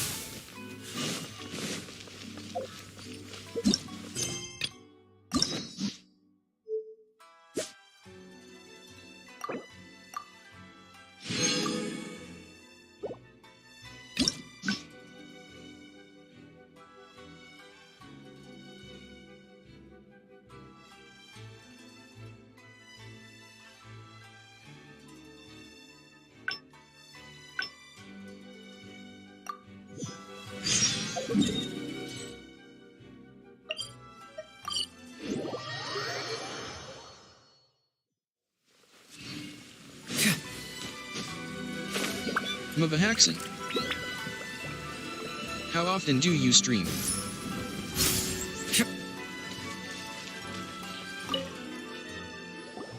Hey, Traveler. Hey, Detective Heizou. You're back already, huh? I bet you're tired. Well, I just bought some tonkatsu. Care to join me? There's plenty for everyone. We'd love to. But wouldn't you like to hear the results of... No matter what you were able to find, it's all in the past and won't ever change. So I think we'd better chow down first. Besides, Mavahaxen. if Sango's not happy with the results, we Oh, might that's not good. have anything to eat later. Come on, Ryuji, pipe down. Let's hear the traveler's conclusion first. Okay then. Over to you, Hazel and Travel. Don't worry. Just tell us your findings. Everyone trusts you, as do I. Well, what do you know? I suspected that was the case. Please rest in peace, Master Takatsukasa. No, impossible. Traveler, are you sure you checked every last file carefully? Ugh, no, you little Mavahaxen. chicken-knowing Hazo. You didn't pull any Do shenanigans you on the stream as a Traveler, hobby, did or you are making a living out of it? Sango, no accusations without evidence, remember? The truth is out and the case is closed, Sango. Please don't send any more of your harassment letters to the Tenryo Commission. Well, I really owe it to you, Traveler. I'll be sure to properly thank you later. Until then, Hey, you're not going anywhere.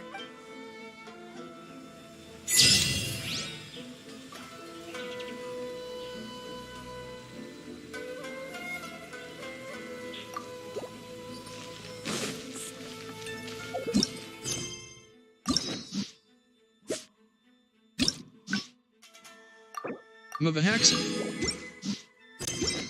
That's awesome.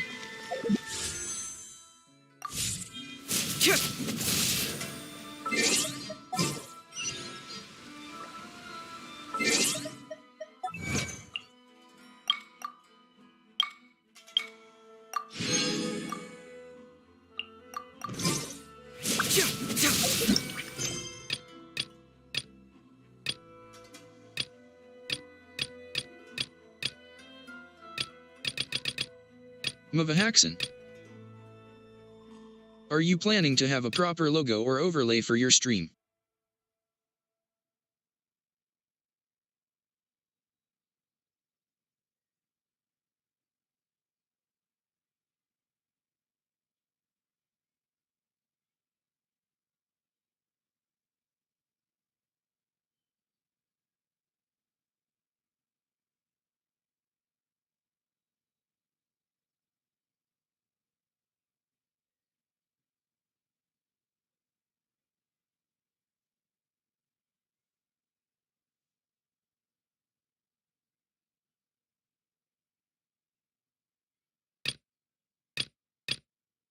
Mavahaxen.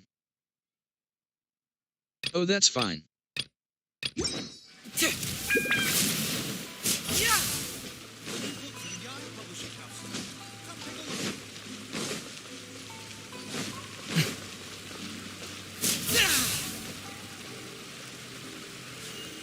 Mavahaxen. By the way. Mavahaxen. I'm a professional GFX artist. I'm running 60% discount right now on all type of VTuber model, logos, banner, emotes, overlays and animation. Would you like to see some of my work? Smiley face.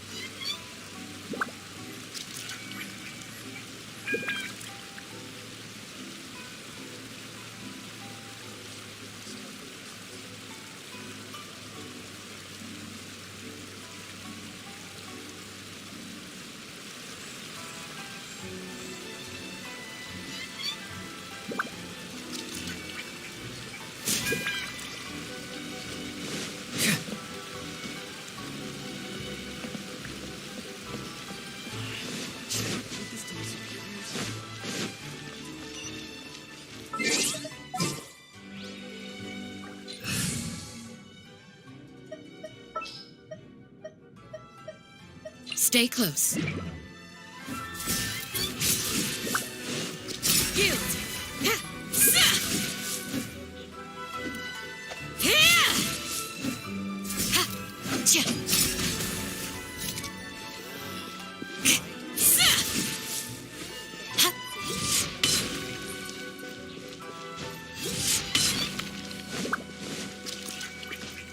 Mavahaxen.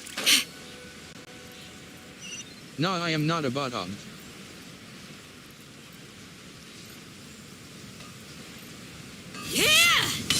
Mavahaxen.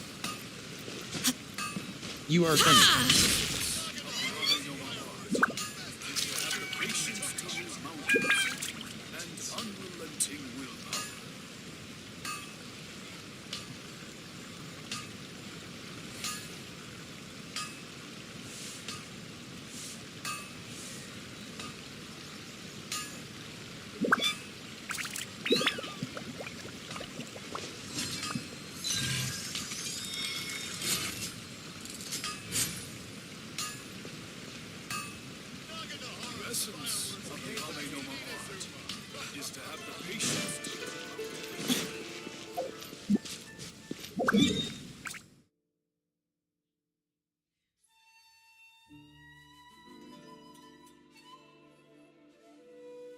Mavahaxen.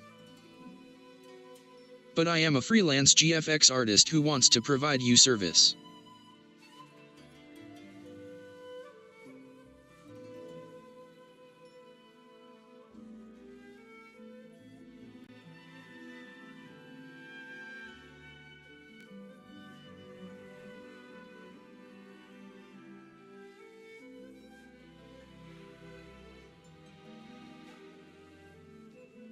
Mavahaxen. Okay, aye.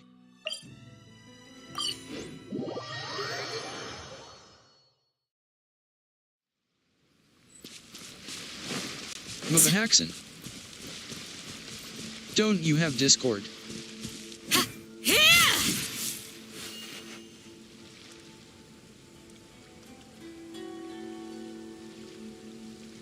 Mavahaxen.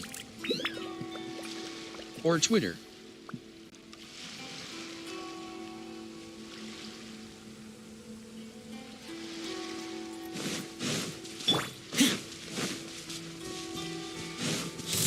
Another test subject.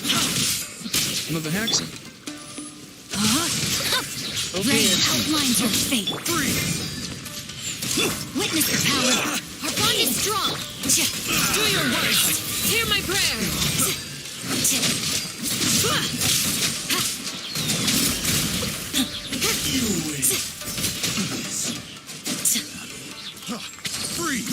Mavahaxin. I am sending you my portfolio via email.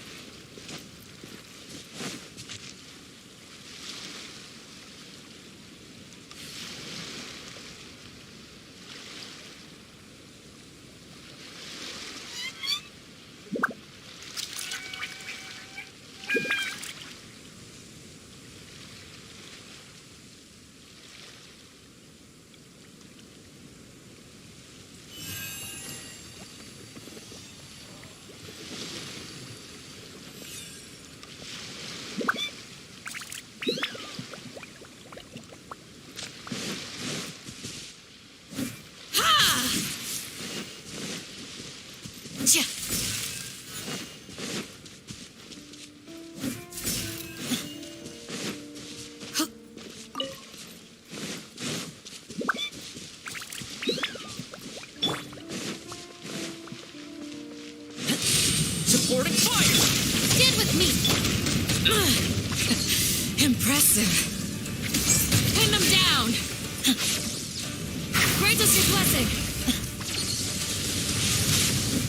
Let me weave you a verse.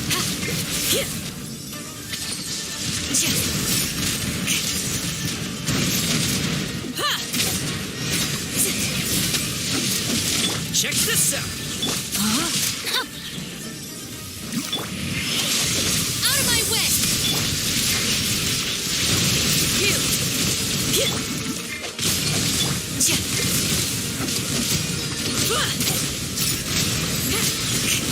Don't get too close! Here's backup! Rain cutter!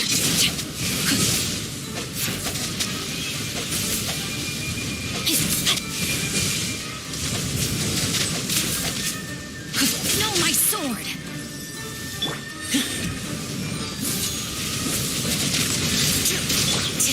Do your worst!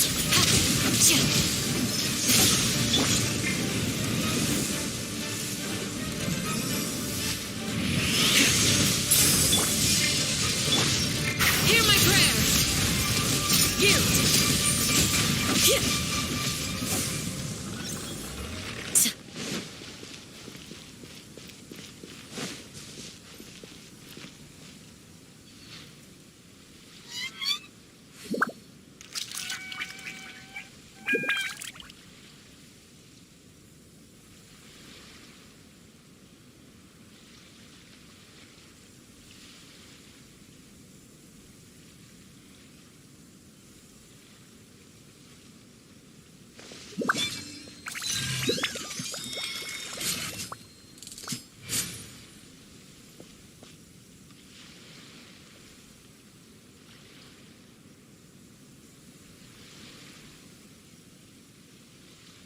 Mavahaxin.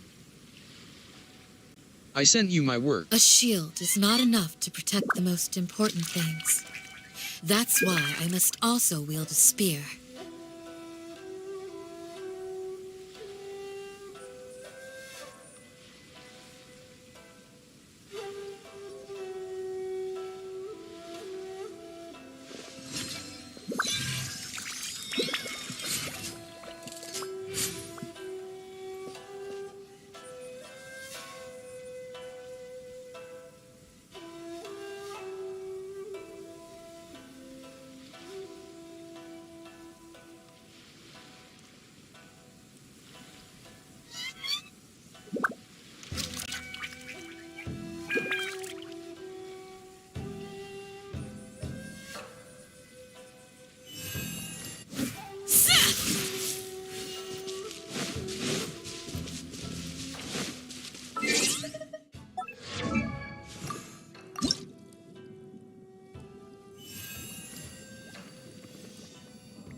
I will always seek to protect the things that are most important, no matter what it takes, even when it looks futile.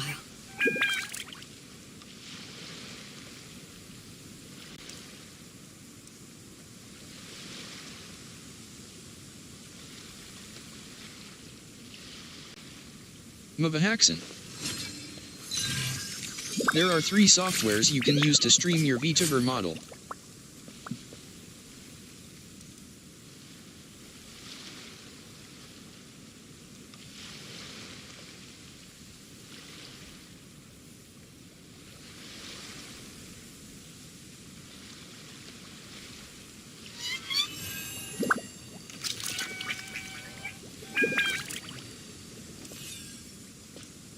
Mavahaxen.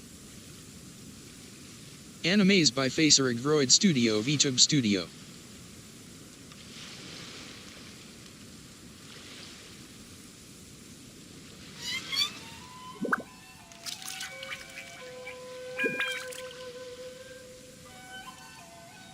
Peace and good health should be enjoyed by all.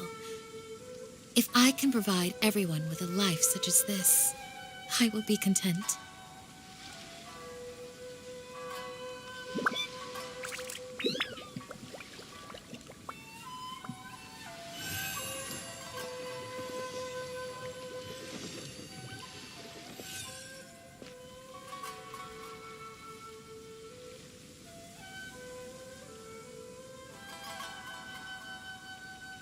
Mavahaxen. Yeah, sure, I can make it for you.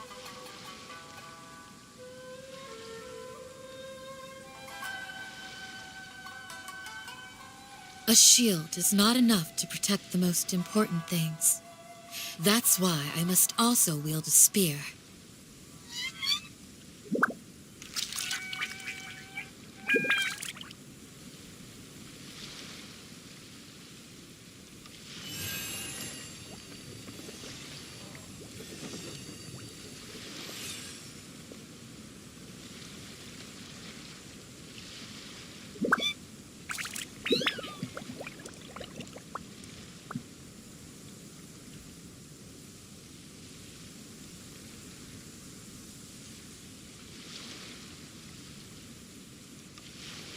Peace and good health should be enjoyed by all. If I can provide everyone with a life such as this, I will be content.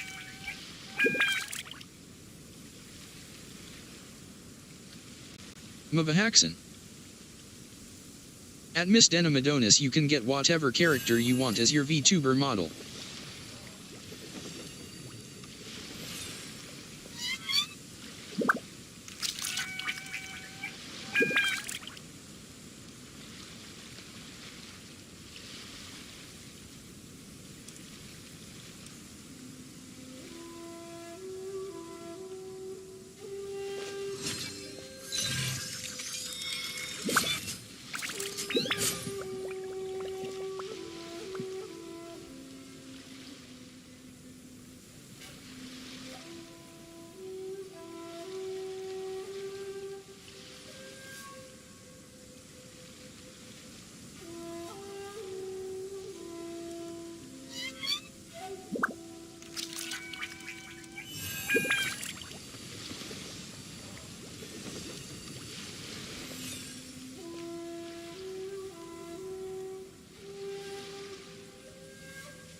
Mavahaxen.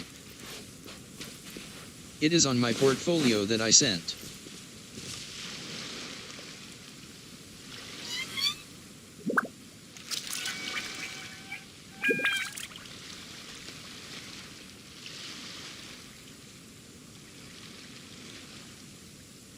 I will always seek to protect the things that are most important, no matter what it takes, even when it looks futile.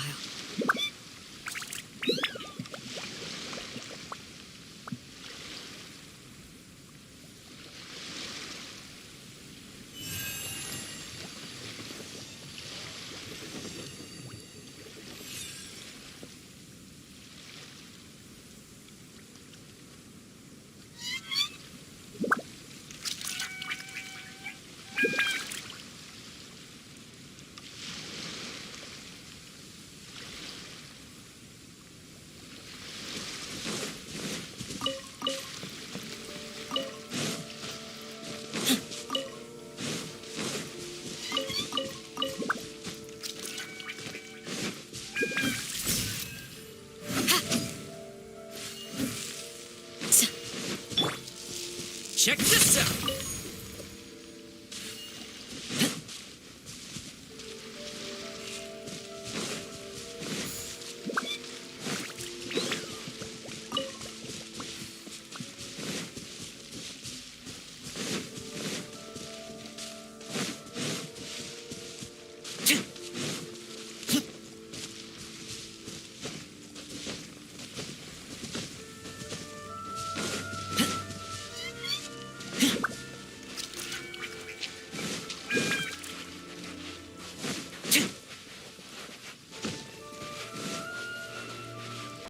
Mavahaxin.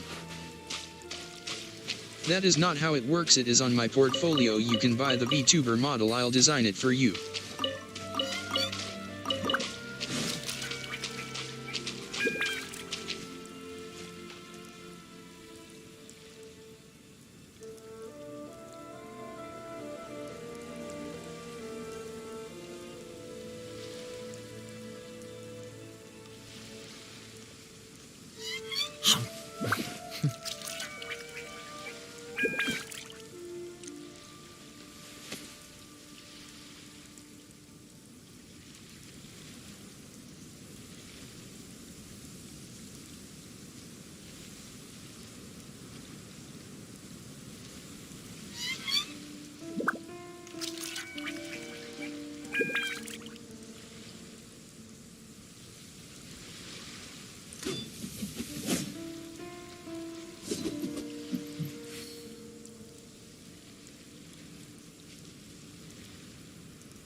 I feel like there's something I forgot to do.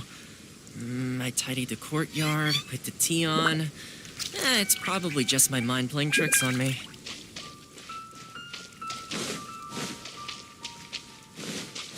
Don't get too close! Supporting fire! Rain outlines your fate. Witness the power of Gurwa. Our bond is strong. Do your worst! Grant us your blessing. Yield. Yeah.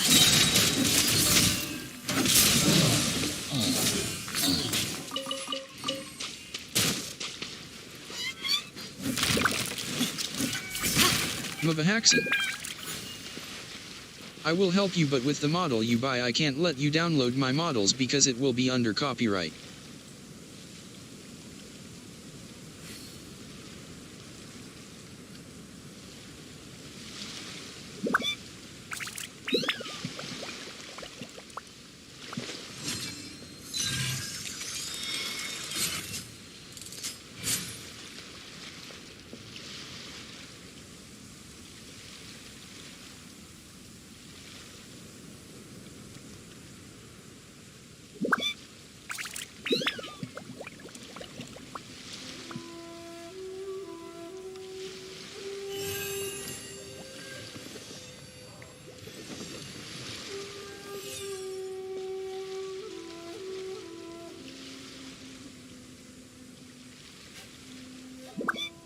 The Weirdo Channel. Cool story, Bob.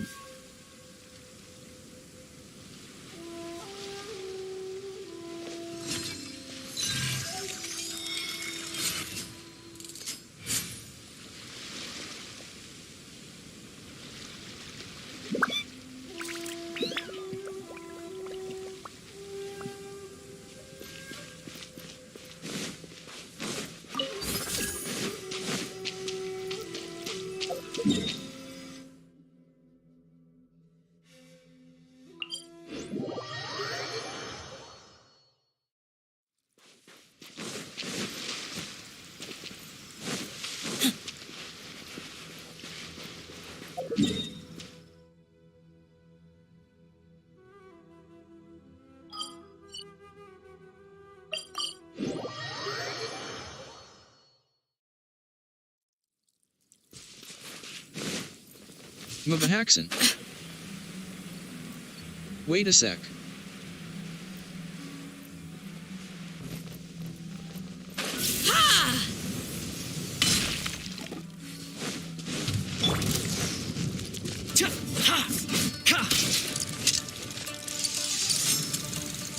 I got you covered. Let me weave you a vert. You're exposed. Hear my prayer.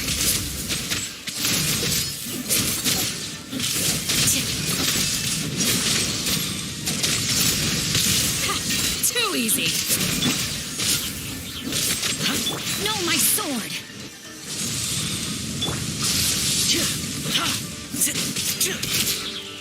Here's backup. Dissipate. You're exposed. Grant us your blessing.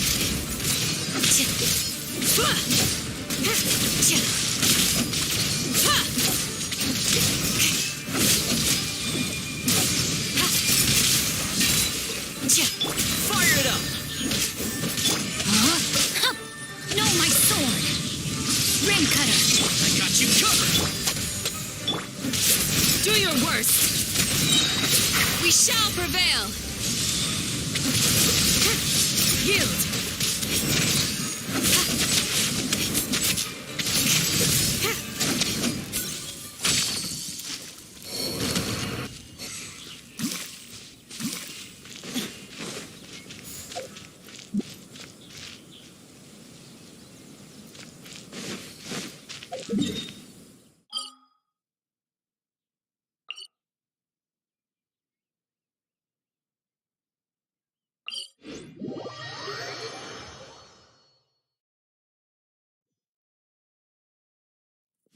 I am right by your side. But if you're still nervous, just take my hand.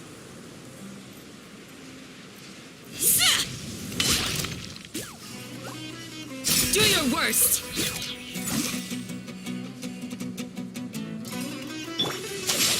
I'll settle this.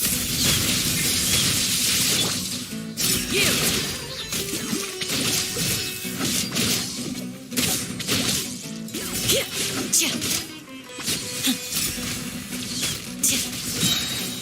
Hear my prayer. Flee.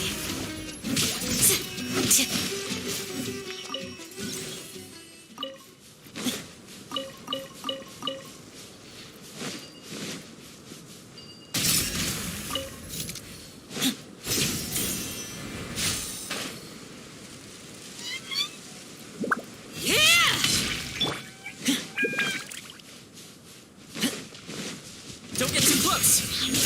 Here's backup. Let me weave you a vert.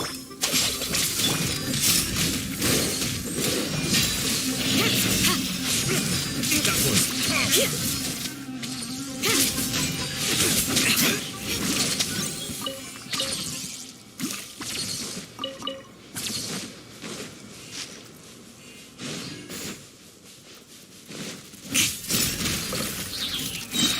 We shall prevail.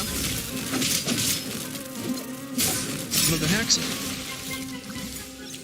CPU, info CPU speed, AMD/Intel CPU running at 2.5 GHz or higher RAM, 6 GB OS, Windows 10, 64-bit, video card, AMD/NVIDIA graphic card, with at least 4 GB of dedicated VRAM and with at least DirectX 11 pixel shader, 5.0 vertex shader, 5.0 free disk space, 4 GB dedicated video RAM, 4 GB.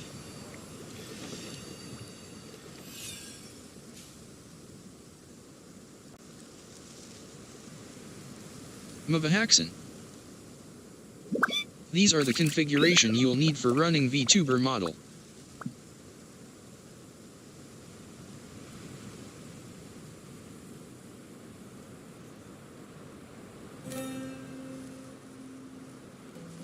Peace and good health should be enjoyed by all. If I can provide everyone with a life such as this, I will be content.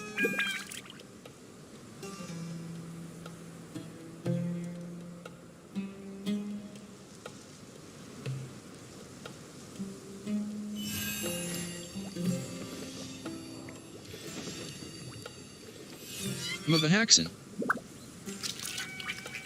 Yeah, and you can see tutorials on YouTube on how to apply it.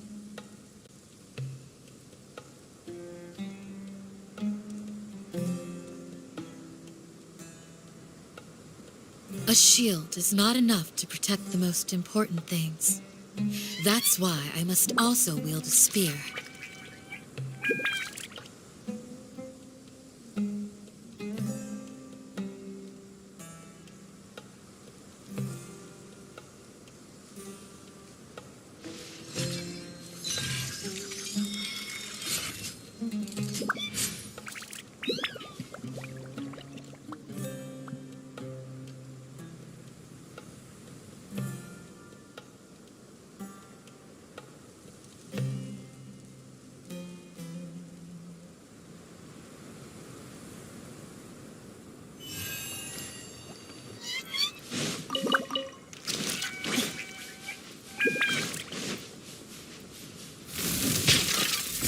Do your worst! Fire it up! Supporting fire! Yield!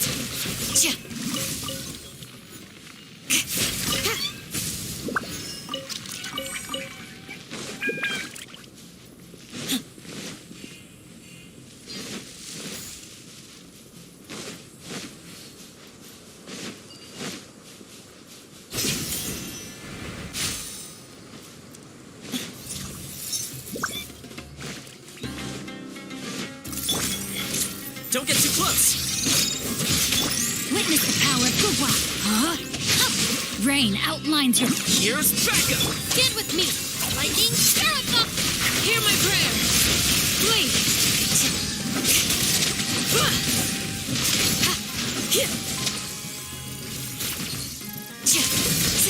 Do your worst! Mavahaxen. Okay, so I can make you a 2D model, then you can visit easier.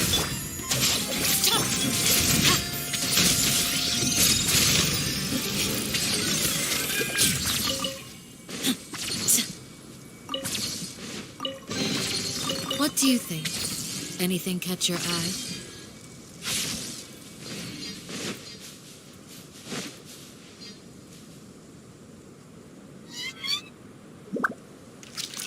Mavahaxen. 2D models don't need high configurations. I will always seek to protect the things that are most important, no matter what it takes, even when it looks futile.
We shall prevail!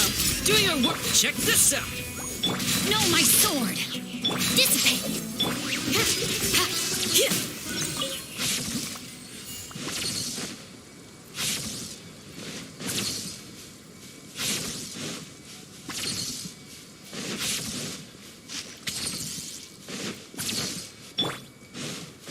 Don't get too close! You are not welcome here. Rain outlines your fate. Huh? Witness. Here's Becca. Stand with me. Please. Hear my prayer.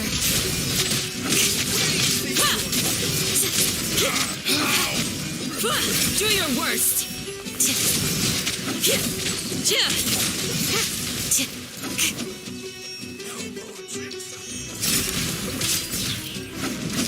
Fire it up! Supporting fire! Our bond is strong.